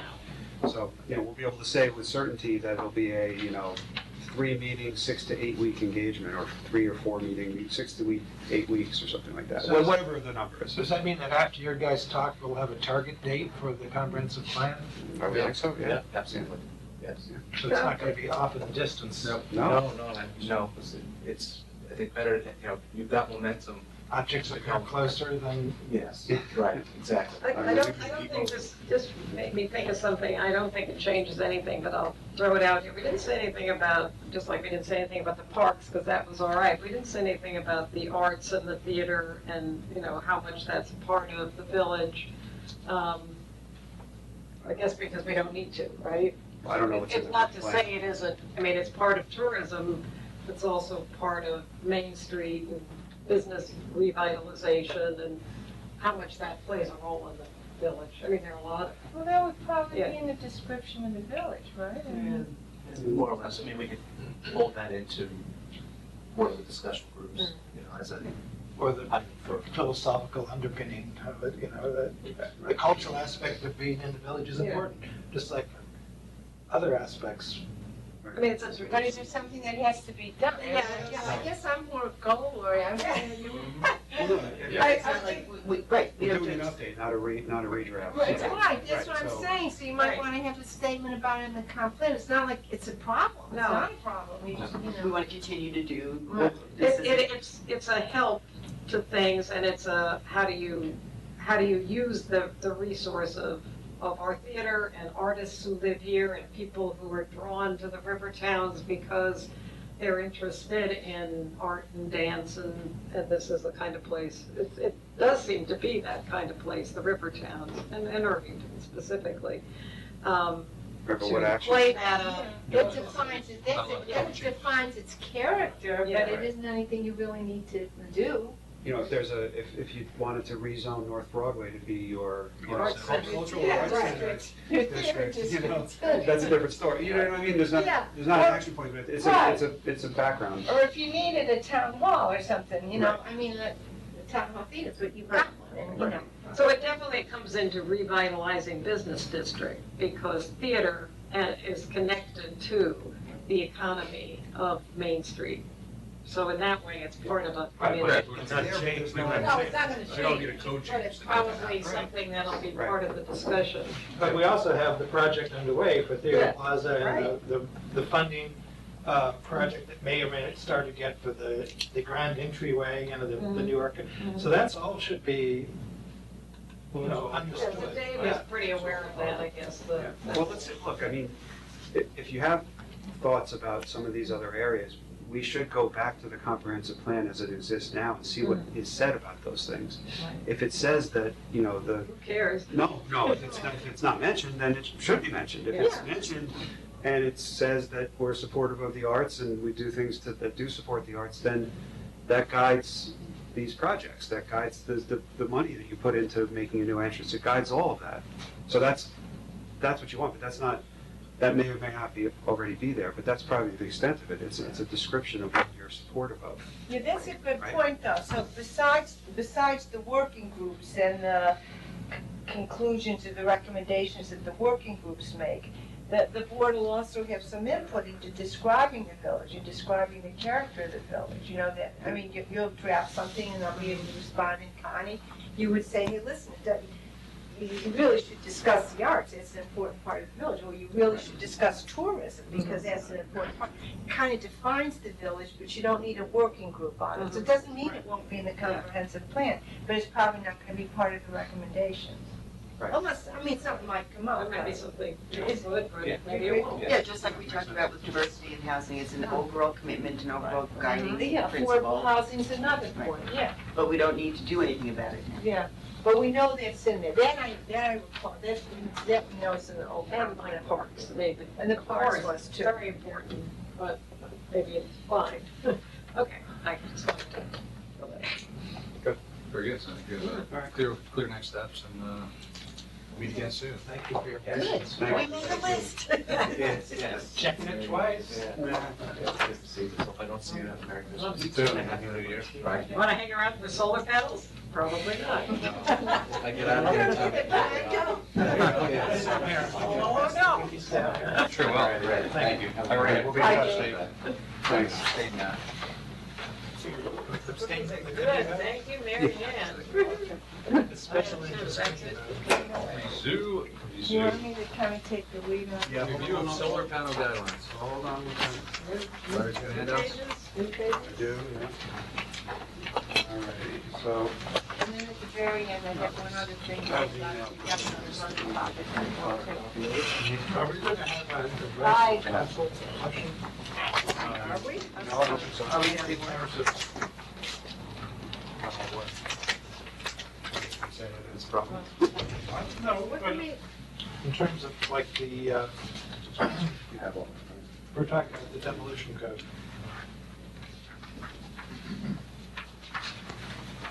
oh, yeah. Okay, well, let's see how late we go. And if everybody's like talked out, then we can always do Monday. Yeah, I just think it's something that you don't want to drop off.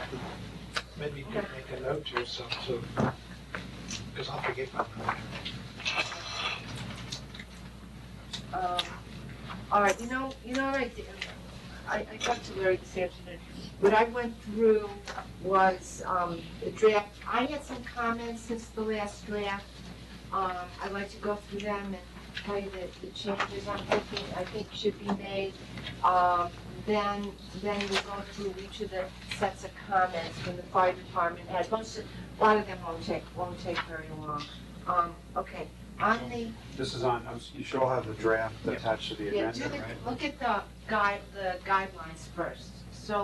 Draft solar energy equipment guidelines. June 2nd, 2016. Right, Okay. right, okay. Now, overall, these are the guidelines for the ARB. So when I was looking at these again this afternoon, I'm thinking, wait a minute, these are ARB guidelines. Why are some of these things in this document? Remember, we have another section that's going to say, in reviewing solar equipment, the ARB should be guided by this. So if you look at guideline 1, where it says solar energy equipment shall be permitted only to provide power for use by owners, lessees. It's not an ARB issue. That doesn't really belong in a guideline. Because remember what the ARB is mainly looking, so my suggestion on that would be where we listed as a permitted use, and we'll get to it later, you say that you can have solar energy equipment, which was in the draft, provided that it's only providing power for use by owners, lessees, tenants. So that would go there. I think it gets out of here, it shouldn't be a guideline.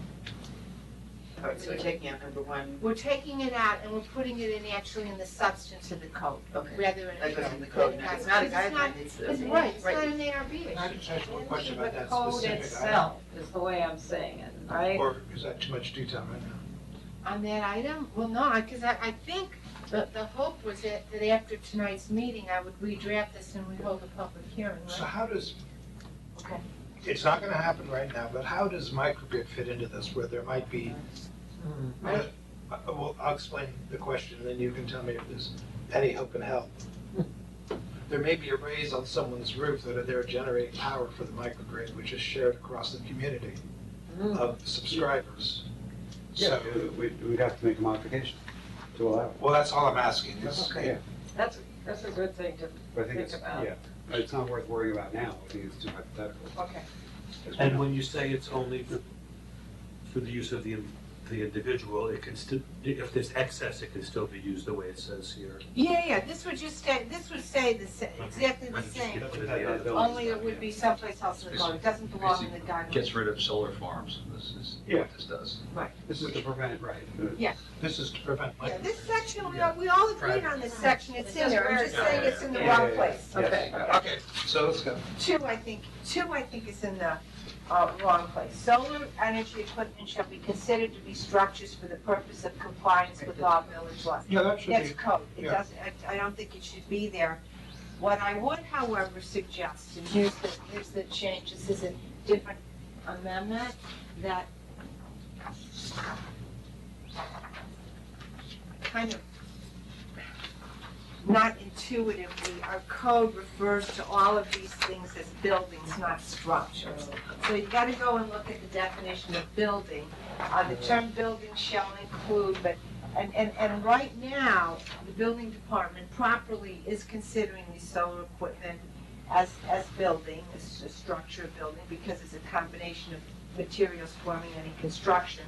I think it would be helpful though to add on, we have some examples of what's a building, like signs, fences, add a J that says solar energy equipment, Agreed. whatever the term is. That's smart to fix those two things. Yeah.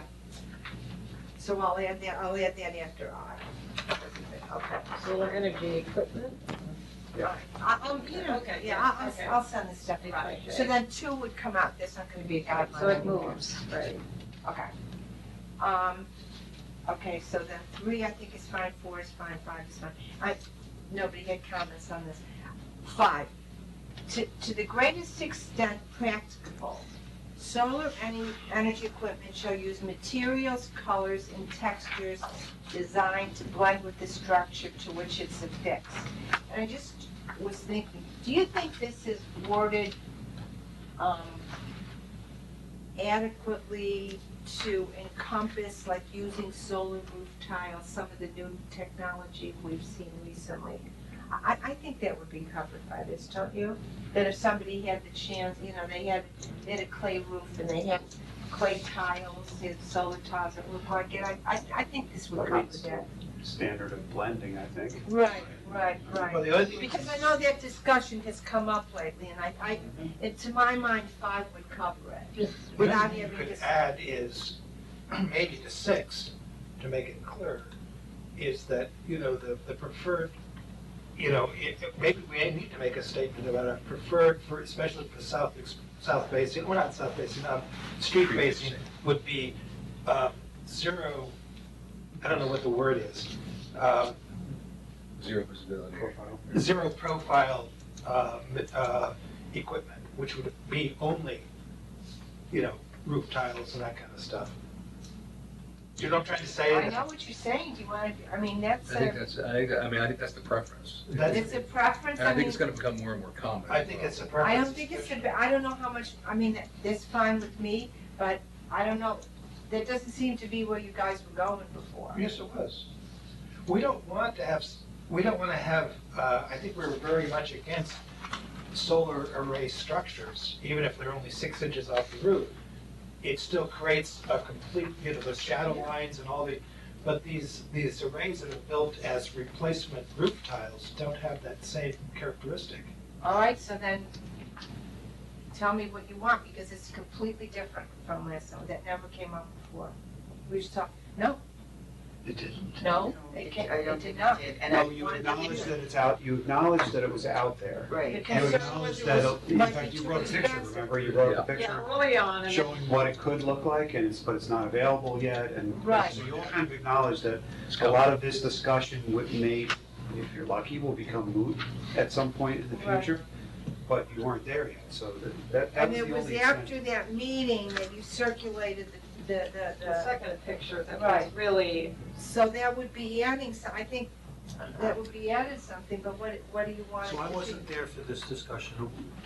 Are we basically taking the position that if someone has a street-facing roof where the solar tiles have to be on, that they may have to spend more money to make something that's appealing to the neighborhood than they might ordinarily If have solar? That's not what this, No, that's it not doesn't what this require the says. same word, but That's yes, not what this says, but the suggestion is that that be added.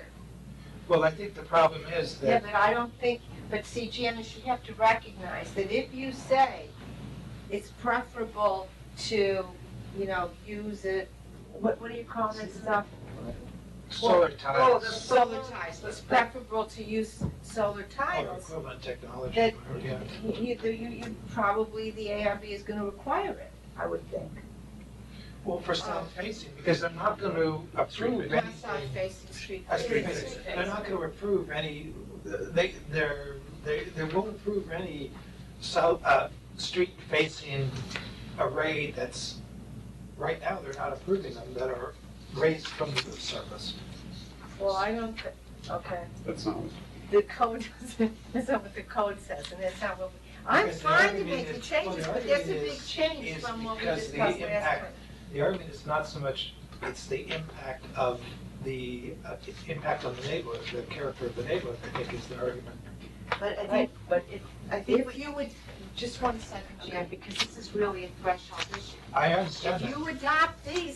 you adopt these provisions, you're saying this is what governs whether, this is what governs your approval or disapproval of solar panels. You don't look at your other standards. These are the standards for solar panel approvals. They're not in place yet, but that certainly was my understanding and the understanding that this was drafted. I don't think anyone that I can recall agreed that we should have solar panels on street facing, raised solar arrays on street face. That was a key issue that I thought we were all in agreement about. No? No, I mean, I think, Absolutely I not. was definitely pro having, Yeah. I think I wanted to make sure that they were, kind of as flat as possible. As flat as possible. But- And But I didn't- arrange, I didn't- I right, didn't- and that was, and because I remember, we were talking about if you're balancing whether or not you can have solar panels, or is it gonna tilt towards solar panels, or is it gonna tilt towards, Yeah. That the was- street facing? And Yeah. I think there was a fairly lengthy discussion about it, but I think we came down to exactly, the finger is gonna be on the scale towards permitting solar panels, with the notion that the technology and the appearance of these is Yeah. developing week by week. And I like the word in number 5, the word of, to the greatest extent, practicable, not possible, but practicable, given, It's a hard word. given all, with all of And it the. has to be cost effective for the Well, particular it has to budget. be, so cost would then definitely be one of the things that would be considered. I think. Number 4 on this list is the language that Yeah. was put here to address the street facing, right, because public rights of way. And that doesn't prohibit it, Right, right? it's not a prohibit. It's not a prohibition, so I don't know that an ARB reading that would say that that means none can face the street. I mean, certainly that's not what I'm reading, but Right. And that was not the agreement of the board, because we very specifically talked about that. But as written, this gives the ARB discretion on interpreting these words. Well, it doesn't say you could block it because it's visible from the street, but you have to screen it in a manner that'll minimize its visibility. So they could push for the fact that it has to be an array that's closer to the roof color. You know, Well, that's what 5 4 gets and to. 5, yeah, So right. 4 and 5 together are 4 gonna and 5 working together. balance. Right. You should be aware of the fact that there's only two colors of arrays in this picture, I could believe it. just so you know. So hopefully, 2017 Tesla supposedly is gonna have a lot, they just haven't priced them yet. So The I other thing was like, you know, whether or not you, I know we talked about this, but, you know, to minimize visibility, you put something that covers the shadow line, so it doesn't, so the array doesn't create a shadow line, so you have like a little Right. coping on the edge that basically hides the shadow line, you know, is what it's doing. So you don't have the sense of, or as much as a sense of array, separate structure, right? Right. So that, would to me, is number 4, right? Minimize its visibility, without getting into the Yes, specifics of exactly the right. technology. Right, you don't want to get it too specific because it's changing. I just want to make sure that these guidelines are clear enough to the ARB that they don't get into a circle condition of thinking they have other conditions of approval beyond the narrow conditions of the solar array. Do you know what I'm trying to say? But I The think, character of the neighborhood argument. Yeah, no, I think we've got to clarify that. My understanding was these are the rules for solar Well, panels. then we Because make- if you want to say character of the neighborhood, then they really sort of never fit in. I mean, and that's what you think. I mean, in my mind, they're never in the character of the neighborhood. I'm not a big solar panel people, but that's not where you guys came down. I know we're not jumping to the law yet, but I mean, the law is written exceptionally clear on that point. I just want to be Well, sure. no, it's not all that clear, actually. No, There's language I'm adding to it, I think. No, no, but Okay. the one section I'm looking at is. Which is section? Section 2, Yeah. as labeled here. what are we looking at? This is the draft law. The draft law. Not the guidelines. Not the Yeah, guidelines, that right. one. Skipping that. So section 2, and then that paragraph, there's a whole new paragraph being added about solar energy equipment. And there's A, which is not important, but then there's a B on the next page. In reviewing building permits for solar energy equipment, the Board of Architecture Review shall follow the solar energy equipment guidelines adopted by the Board of Trustees. Actually, I'm suggesting adding to that. To make it more- In reviewing building permits for solar energy equipment, notwithstanding section 9.7, which has the general standards of character Okay, in so the that neighborhood there's and enough stuff. room, right. The Board of Architectural Review shall follow the solar energy equipment guidelines, because So they won't apply those it other could standards, just, right? what they're, if the fact that they are now is fine, they're not bound by this yet, we didn't adopt it. No, I understand. Okay, I think that language is needed to be added. Right. I mean, I can bring up my points, but I don't want to drop Mark's idea, which I know is kind of a bombshell, but this technology that you're just calling zero profile, and I'm calling solar tiles, or the roof itself is solar. To me, that's a fine thing to see by the right of way in the street. The others never were fine to me. I mean, and when I read, and I know you're gonna get to this, but when I read Ken Lewis's point here, to the greatest extent possible, the solar collector shall not face or be visible from the street or right of way. Yeah, well, and you know what, And that's comment where- on that that's was what I the board agree already- with. I know, but the board already just Right, lost. so, but the zero profile issue is now, kind of coming in because it's a more realistic technological development. So I don't know, I thought Mark and I were kind of in the No, same I place. don't know that we're, I don't know where we are. there's been some additional Yeah. announcements since June. I mean, look, I'm not a scholar, Yeah. but I don't know that it's, Commercialized. right, and that it's commercially I'm available, sorry, and didn't she? commercially I didn't hear affordable. what you said. Okay. That it's a real building product that you can just go to Home Depot and buy, you know what I mean? No, not yet. No, I And don't even, think so. even Tesla hasn't announced any pricing. Yeah. So they're the ones that are really changing everything.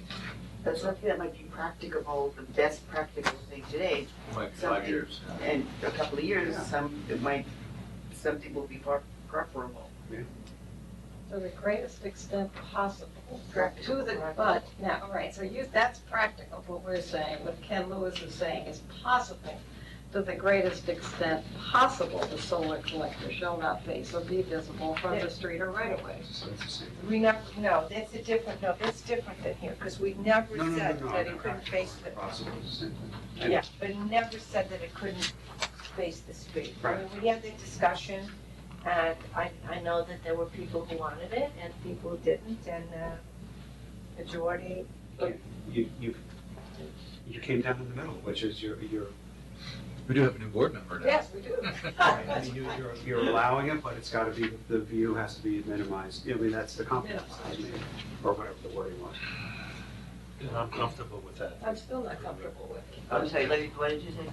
I'm comfortable with that. with street facing solar panels. If that is practicable. You mean the only practical Right. thing? Okay. Well, that's driven by By the sun. by solar, by Right. facing, right? Right, I mean, But- if you have a house, and that's where it has to be, because that's the most practicable place for it to be, I think you have the right to. Well, it's- And that's what this draft reflects, the draft law reflects. But otherwise, to me, you're eliminating almost half the potential residences. Yeah.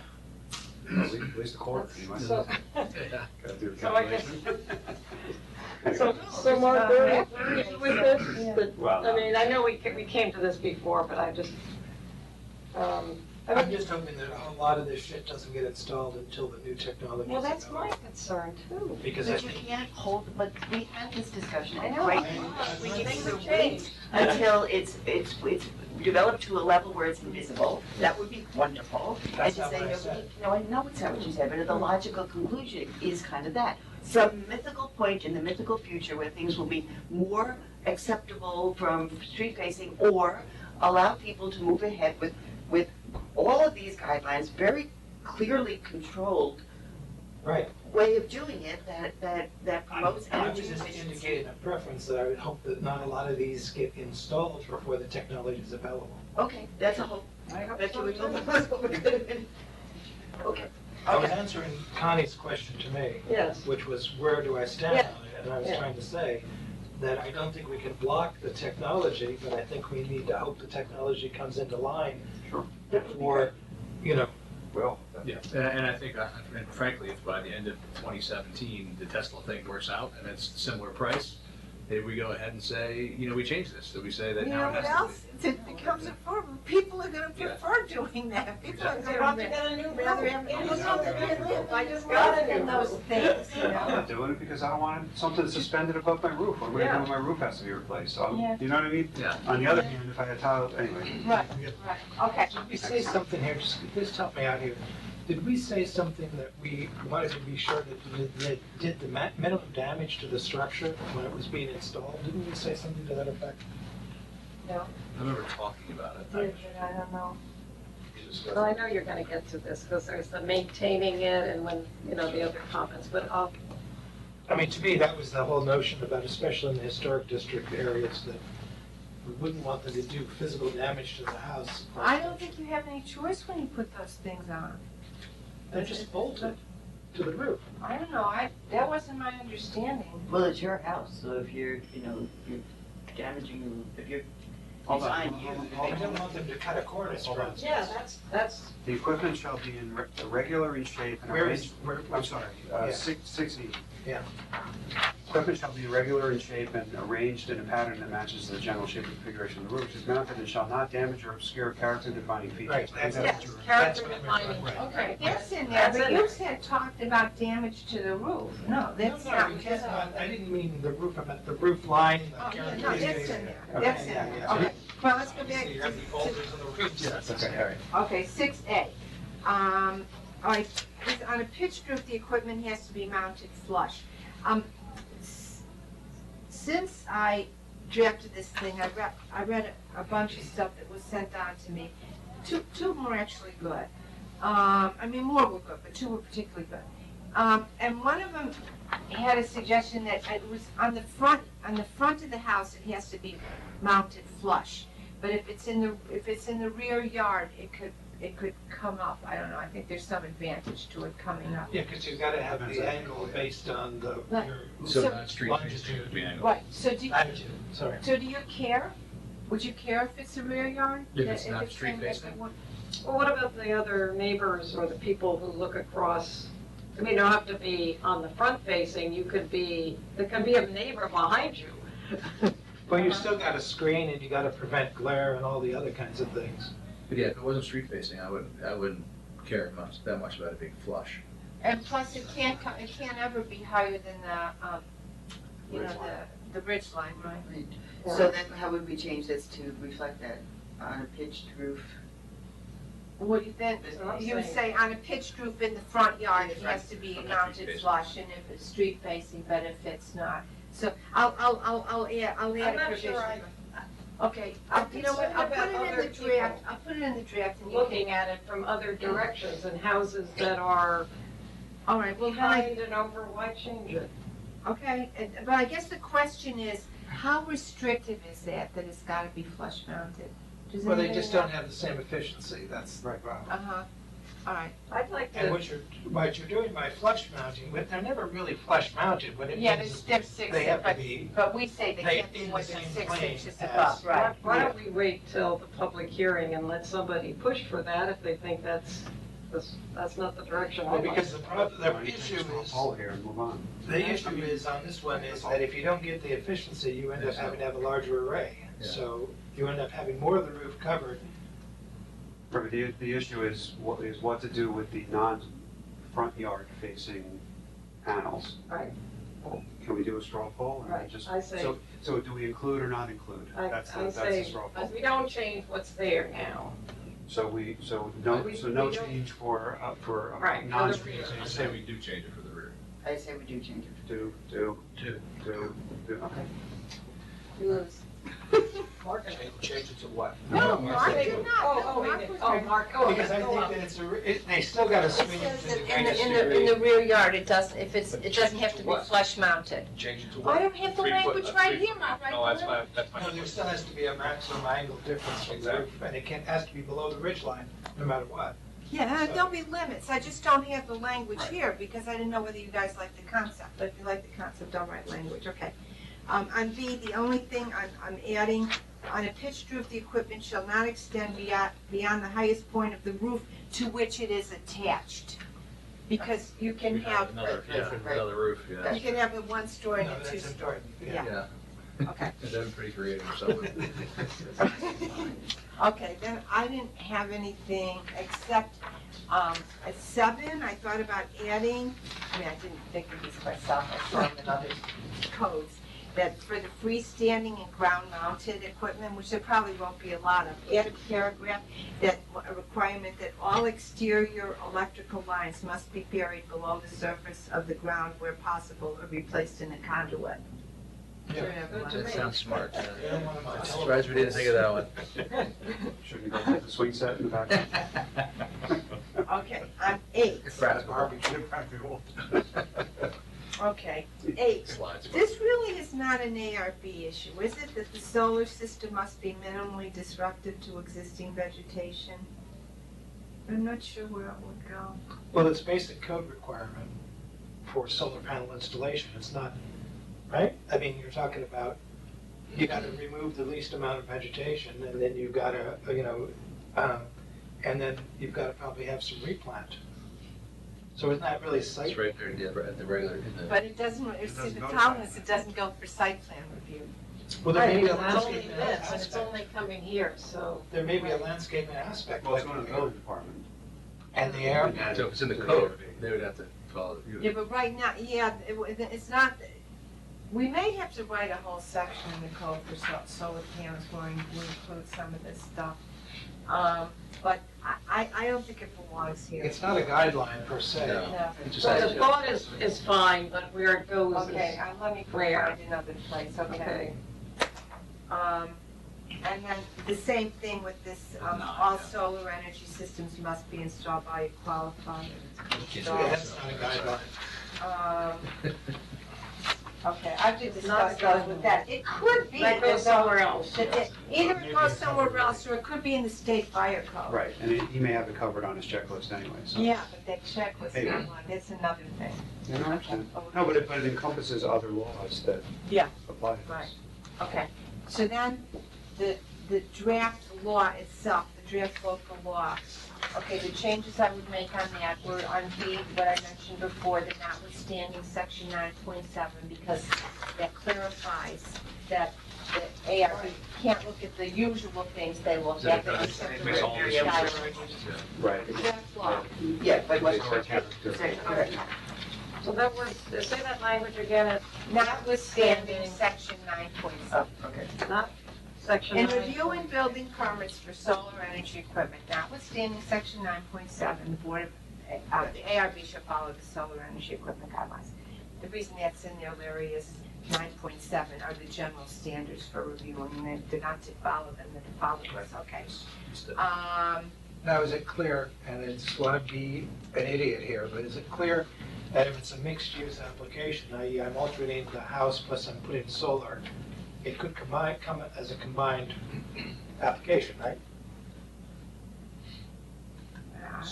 I don't know how it's gonna, I have no idea how things get to. Well, let's say it could become, But if there are solar panels on an application that's coming to the ARB, they would apply these guidelines.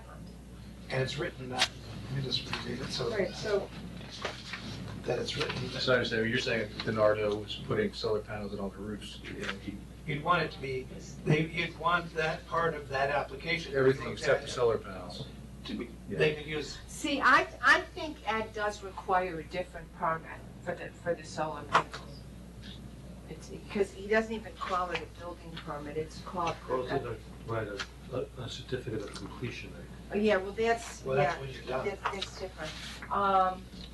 He calls it a photovoltaic system permit, so it's obviously a different permit. Okay, so it doesn't come as a general alteration type permit. Right. Okay. but can I know this is sounding like I'm not understanding English, but section 9.7 is the things that the ARB uses, like the character of the neighborhood and all that. So does that mean they don't look at that at all? Yes. They don't look at it? Yes. So they don't care at all when they're looking at solar panels? Yes. About character? Yes. I don't like that. Well, it's part of the, It's a discussion we had. Yeah, okay, I'm just saying it again. Give me It's another like one. making it so clear, you've got, this doesn't count for anything. That's right. Because not otherwise, when it's solar panels. because otherwise we're saying that you could say, well, there's no solar panels in my neighborhood, it will never fit in with the character, so you can never start. Exactly. So, I think that's the No, issue. but, By definition, they alter the character of neighborhood. That's right. okay. All right, then, okay, then I'll add a definition of, I'll add to the definition of building solar equipment, that'll be another section in here. Okay, then, where in each of the sections, it says this is a permitted use. It'll say solar energy equipment, comma, provided that it can only be for the thing that we Yeah, yanked out of the yeah, other thing. Okay, The person that so those are the only changes in those solar here. farms. Okay. So, public hearing next? No, wait a minute. That was That's the easy part. that was number one on my list. Okay. Check it off. That was the hardest. That's the hardest part. No, but I mean, we're ready for I it. have a list of Yes. 6. Not quite yet. No. Oh, this is all solar? Yeah. Oh, my God. Okay, we've been busy. Yeah, on the issue that I like the least.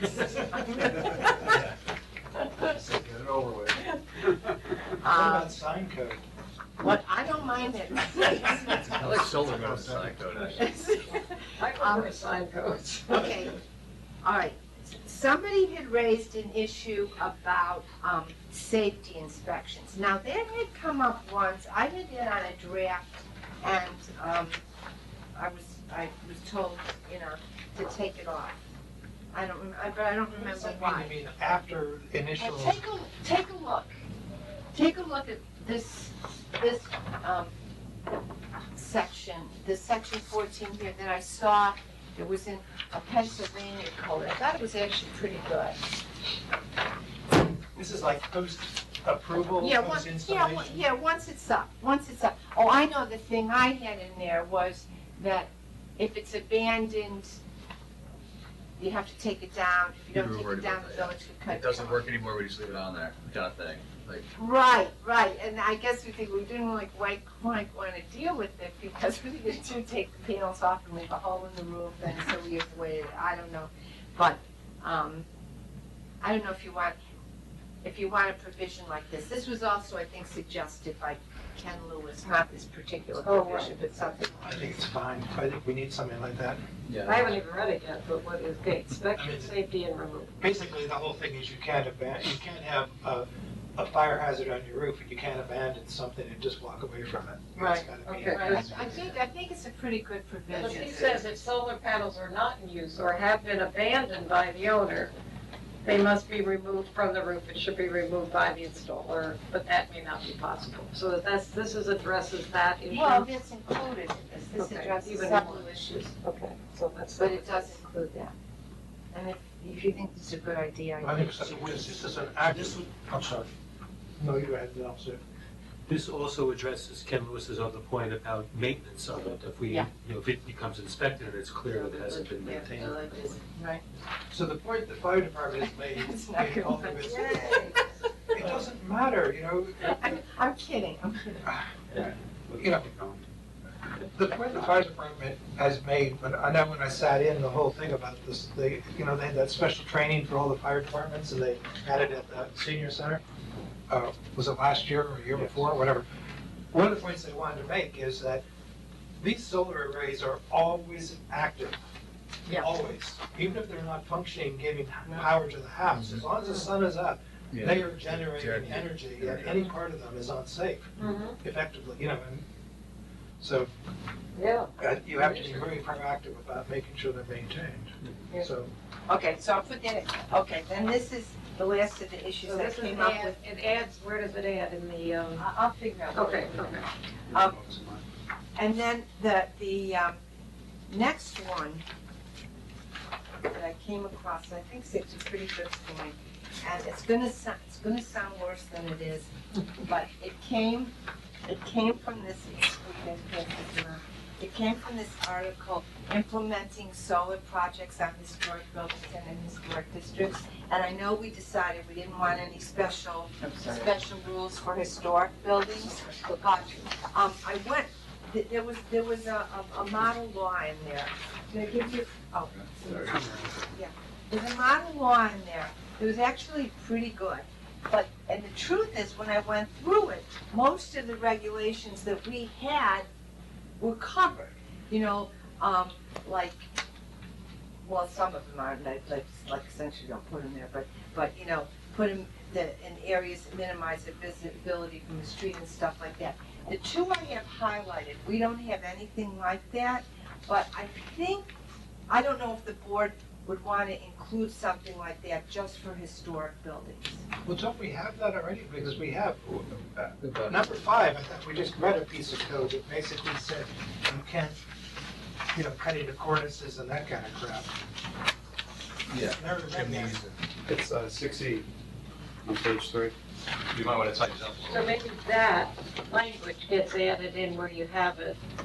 Well, There are defining features such as dormers, chimneys, and roof line. That's all buildings, right? That's not just. Yeah, giving an architectural. Did you write a line that this is especially important in the historic no, district? if it's in there, then that would. I think it's in there. So it- It almost It exactly. seems like it's. 5 sort of is, okay, but look, okay. You I can think you're adjust right. it, right? What about, no, I don't think you need to put it, I don't think you have to say anything special about historic, but look at 6, it's a little different. Well, that's the one I brought up, that is it? And I do think that is important. I mean, that's funny. What? No, I'm sorry. It's ironic that we're suggesting that there needs to be a no profile installation in order to make it blend better. And then number 6 actually raises a red flag about solar roof tiles taking out elements of a building that are considered historic. Oh, the use of solar Like a- rooftops, like a- yeah, like yeah. a historic slate tile or something. Right. Yeah, right. Anyway, sorry, I don't know if there's a solution, but it's interesting. But, It's basically encouraging you to put a panel mounted on top. yeah, right. It's true. It's kind of funny. Well, not really though. I mean, what it would be saying is, you know, if you got a slate roof, You gotta put the other one on top of it. Keep the slate roof there as well, I guess. well, you don't take off the slate, or you don't put big holes in your roof so the slate roof's not there. Okay, it's okay. That's what, I think what we're saying, it's ironic that, you know, if we had the Tesla one that looks like a slate Right. tile, Yeah. you can't take the slate tile off and put the fake slate tile on. You probably would want to do that. Yes.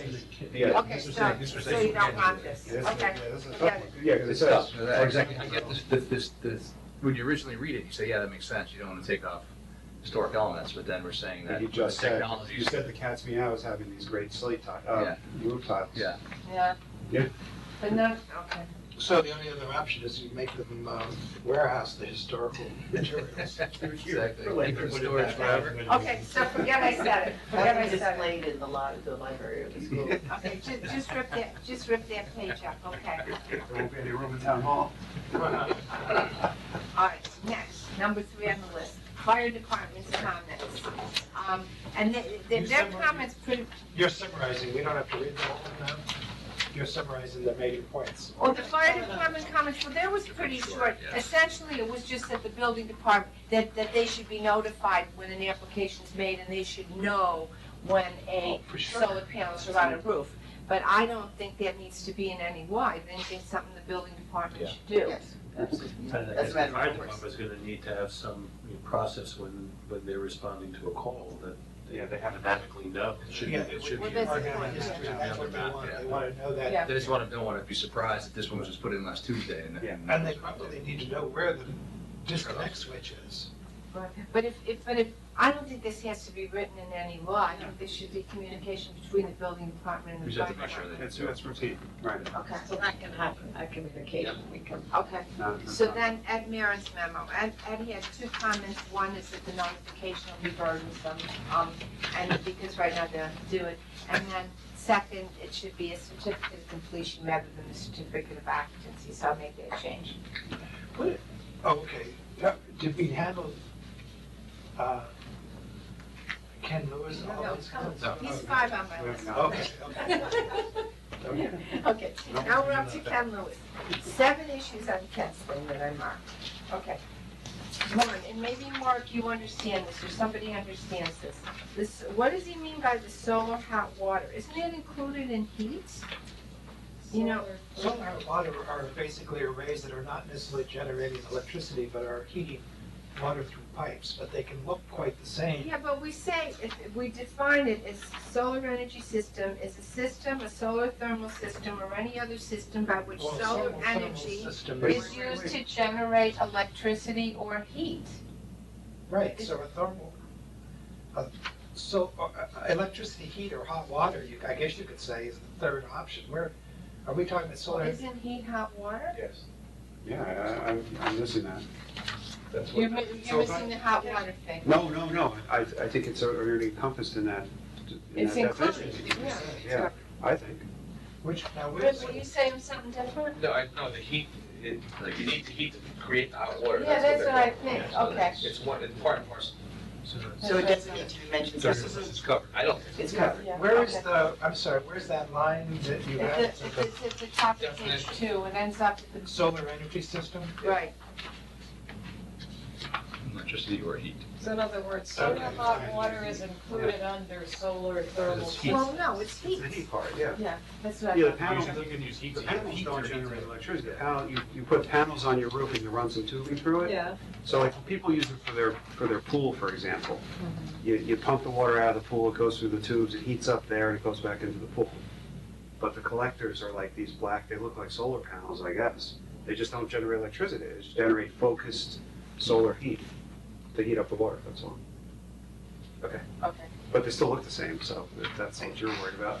All right, then his second issue is at the bottom of page 2, that solar panels need to be regularly maintained to achieve maximum effectiveness. Does there need to be a maintenance cost? Well, we have, what I But that's suggested, covered by what what asking, the well, no, inspection oh, safety no, law. only insofar as it's safety, that they should be inspected for This safety. is just whether. But or in not terms they're of meeting maintenance, to achieve Be maximum. maximum, but You isn't gotta that up clean to the the dust- property right, you owner? gotta I clean mean, the I don't dust think the off. village gets involved in that. Yeah. And also make sure they close Thou their shalt windows. maintain their solar panels. Yeah. So Okay. You're Okay. not getting an efficiency, you're not getting your investment. Yeah, no, I agree, okay, we won't do that. Okay. 3, it must have a clean edge and not be serrated or have a stepped shape. Now, I could add that as a separate guideline, but does any, But we covered that in, I Isn't don't that in, I thought that was in its basic, it has to be a. Straight array, yeah. yeah. Where- It's where- actually contained in the beginning of E, 6E. Regular shape and arranged in a pattern that matches the general shape and configuration of the roof upon which it is mounted. but is this serrated? Well, hold on, maybe not. Do you know what he means by stepped shape? Yeah, it's Yeah, like this. Sawtooth, yeah. Sawtooth, yeah. Oh, the array of them, not the particular panel. No, it's the I think it's the array, yeah. Okay, and what about serrated? Are there serrated panels or no? I think I that's sawtooth. I think it's kind of the same thing. So it's just going, where you have a panel, then you have a panel, then you have a panel. Now you. Oh, yeah, no, you're right. Okay, I didn't know what it meant. You're right. I think it's already included. Well, not necessarily, because Maybe there's a word we can put in. you have to, you either, if you're going, depending on how the array is, if the roof line is like this, is trapezoidal, and you're trying to get the maximum coverage, you're gonna end up with a serrated edge, because But there's also a way to, there's fillers that they can. there are create infills, to right? create- To create the straight line. Right. That's what I think he's asking, is to make sure that we have the right to ask for those.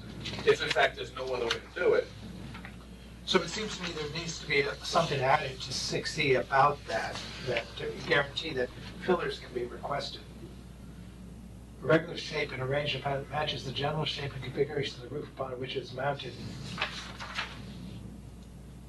Well, what about that last sentence? When the arrangement of equipment is broken up by a building feature, the equipment shall be arranged symmetrically? Well, that's because they had, That's a different point. they had a lot of, we've had asymmetrical applications which look hideous. But I think maybe just a line about that, the Airbnb may require infill panels. So why don't we just say, rather than shall be regular in shape, why don't we say shall appear regular in shape? That gives you the flexibility to have infill panels to make it appear regular in shape. You know what I'm saying? I don't know. It's not the actual array, it just looks like it is. Right. I'm fine with that, that's the whole point. We And want I'm it sorry, to look. That's How- 6E. It's not that the equipment shall be regular in shape, but you can say that the equipment shall appear regular in shape. Subtle, but Shall be installed so as to appear We within. got you. That's what I That got. means that you can. no, if that's the way you're gonna word it, then your interpretation is, it will be such that, exactly what you just said. It'll just So that it it shall has be- to appear, Okay, Shall be We will installed tell such the- to appear. the applicants. yeah, I'm changing B to up here. That's simple. or yeah, it sounds like Janice wants a few It extra shall words. be installed so as to appear to be regular in shape. Oh, the That- equipment shall be Nice. installed so So as to appear. to appear. You deserve your paycheck this month. Okay. Long ago, it's hard to take them up. Long ago. Most around here to 16. What? Okay, let's get done. Item 4. Okay, we do not, this is at the top of 3, we do not seem to be addressing solar collectors mounted as a shade device for parking area. Right. That said, we would not want solar connectors in our largest parking lot located on the waterfront. This is what happens, they build them up like this in a parking area they build them up 10 to 12 feet. And the Well, cars, that's not, To create carports. it's basically double use of the yeah, but that's space. not, I mean, we say for freestanding, That's it ground mounted. can't be more than 6.5 feet in height. Well, then that answers that So that's it. But it's also for an You can't park individual, under right? 6.5 Oh, you feet. could do it. You mean an individual could put it in their, Could put it in your yard? In the driveway. in the driveway? Create a Change your carport. bicycle. It's actually, I mean, I thought that that was a better way to do it, but apparently it's expensive, because then you gotta run the electrical wiring. I think that's covered by the height restriction. I think so too, okay. All right, then his fifth comment, to the greatest extent possible, the solar collector shall not face or be visible from the street or right of way. The ARB is the sole arbiter of that definition. I think the board decided against that.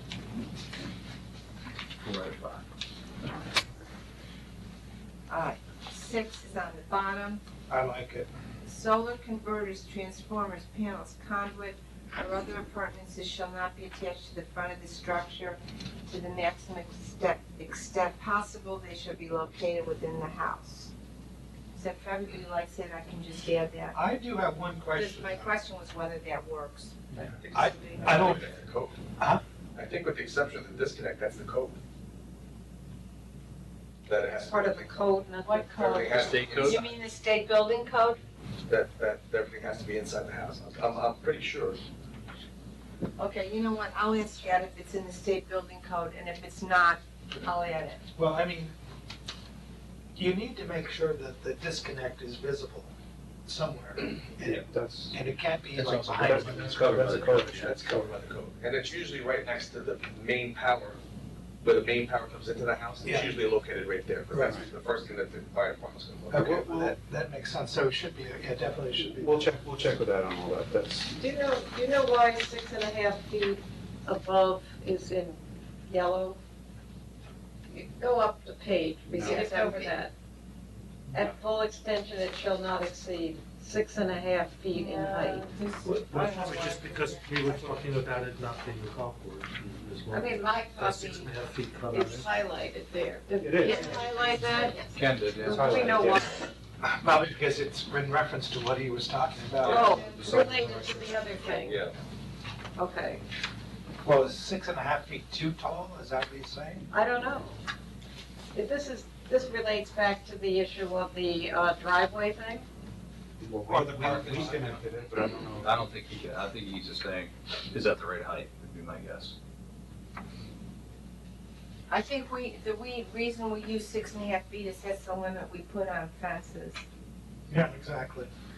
It's arbitrary. I mean, the panel itself is gonna be 2 to 3 feet at an angle like this, so, you know, it can only be 3 feet up off the ground at the most, This is, which means I can park my tricycle underneath it.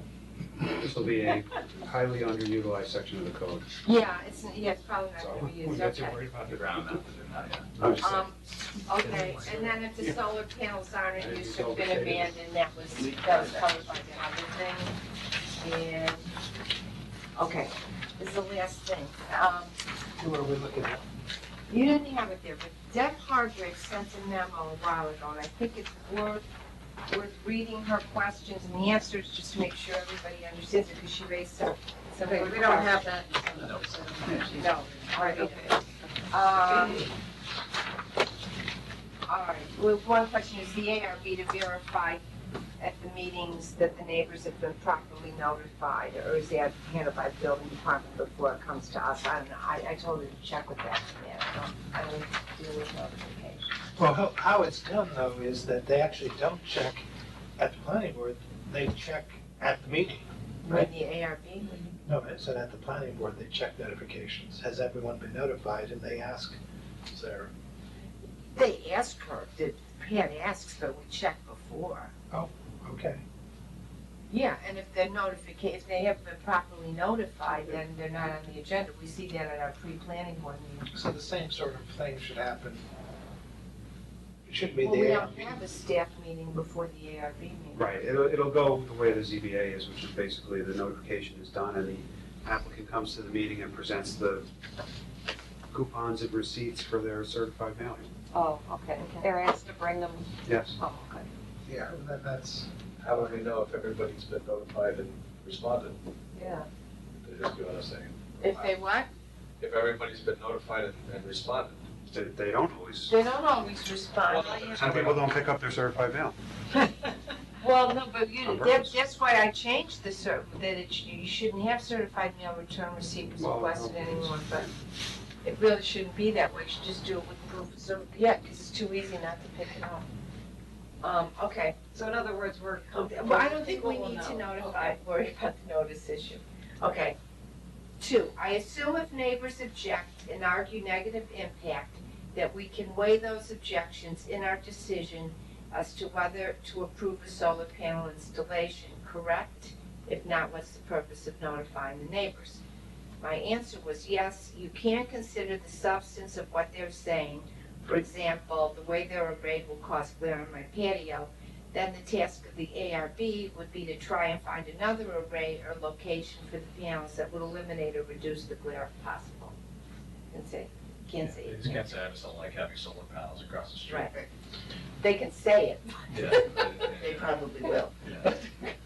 So what we're saying is that you have to look to mitigate to the greatest extent practicable. Yeah, once a neighbor comes, yeah, you try to accommodate it, and then it kind of happened with Chet Morton, you know, it could be, but Did someone buy in blinds? Sorry. nothing is mentioned as to installation in the historic district. I assume you continue to handle those installations as before, deciding whether it's in keeping with the harmonious development of the district, as set forth in Chapter 9, correct? And I said the Board of Trustees agreed that it would not have special rules for the historic district, at least at this time. As it's written now, the general ARB standards would not apply to all the solar panels, even in the historic district. Review of solar equipment is governed by the solar panel guidelines. That's what we just Talked talked a about. little bit, I know you don't like that, but that's what we talked about. My main question is, and the reason I'm reading these is I think it's important that we all understand that, and this is the last one. Do the new guidelines dictate that the equipment must be approved as long as the applicant has complied with the requirements of Section 6 of the new guidelines?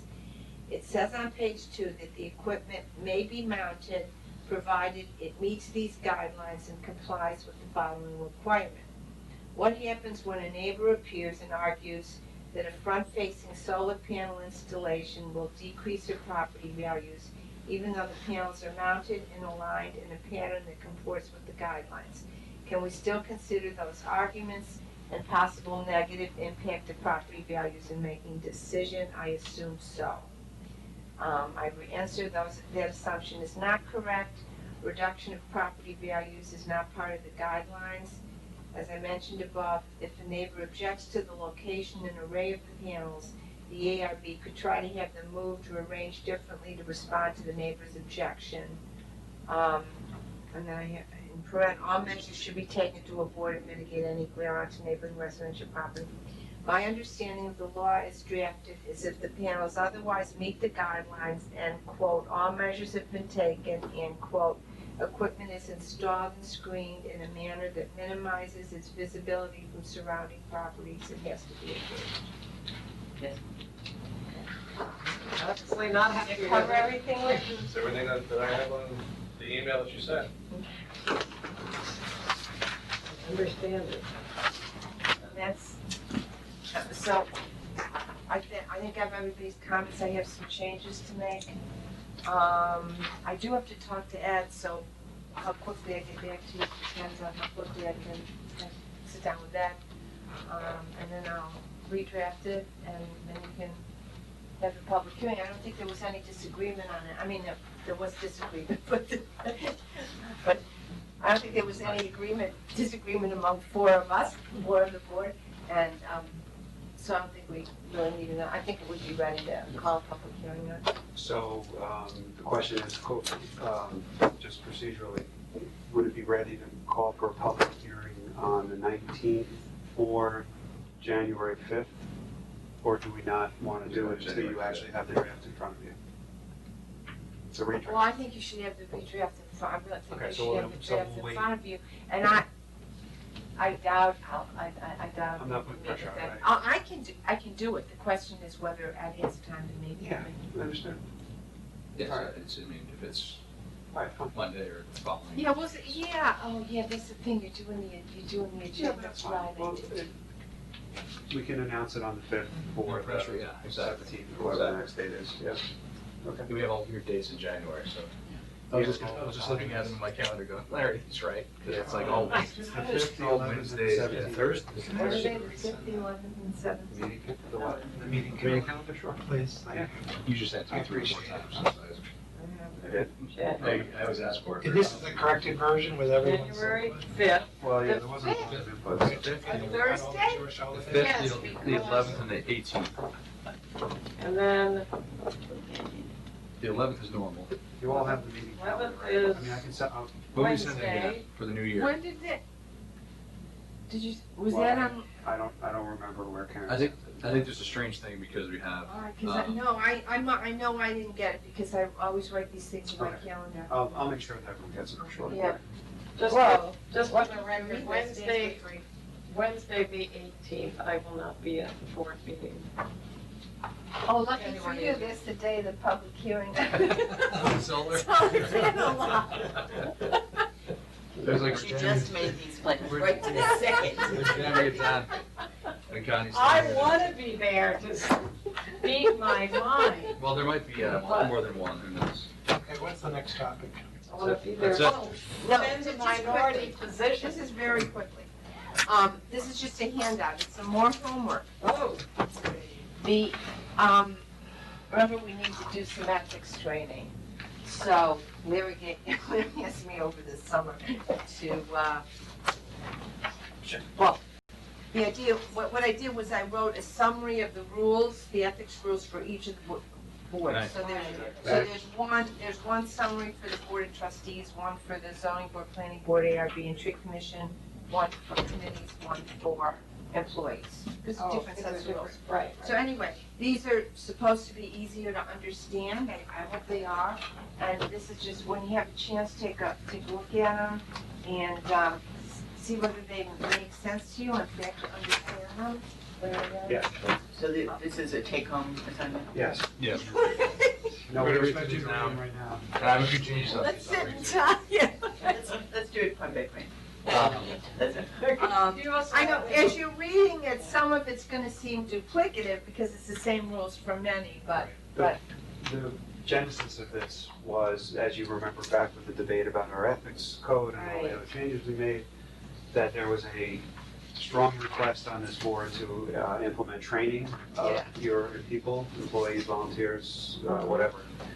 And in going through that discussion with Marianne's suggestion was to create these kind of plain language guides, or as plain as possible. Yeah. I mean, we all know plain is not very plain with ethics, but the key thing on this is that I think they're exceptionally usable, because you have to remember that if you're picking one of these up, you're probably only in one of those categories. So you're reading it as the end user, and you're only reading one of those Yeah. guides as it applies exactly to you.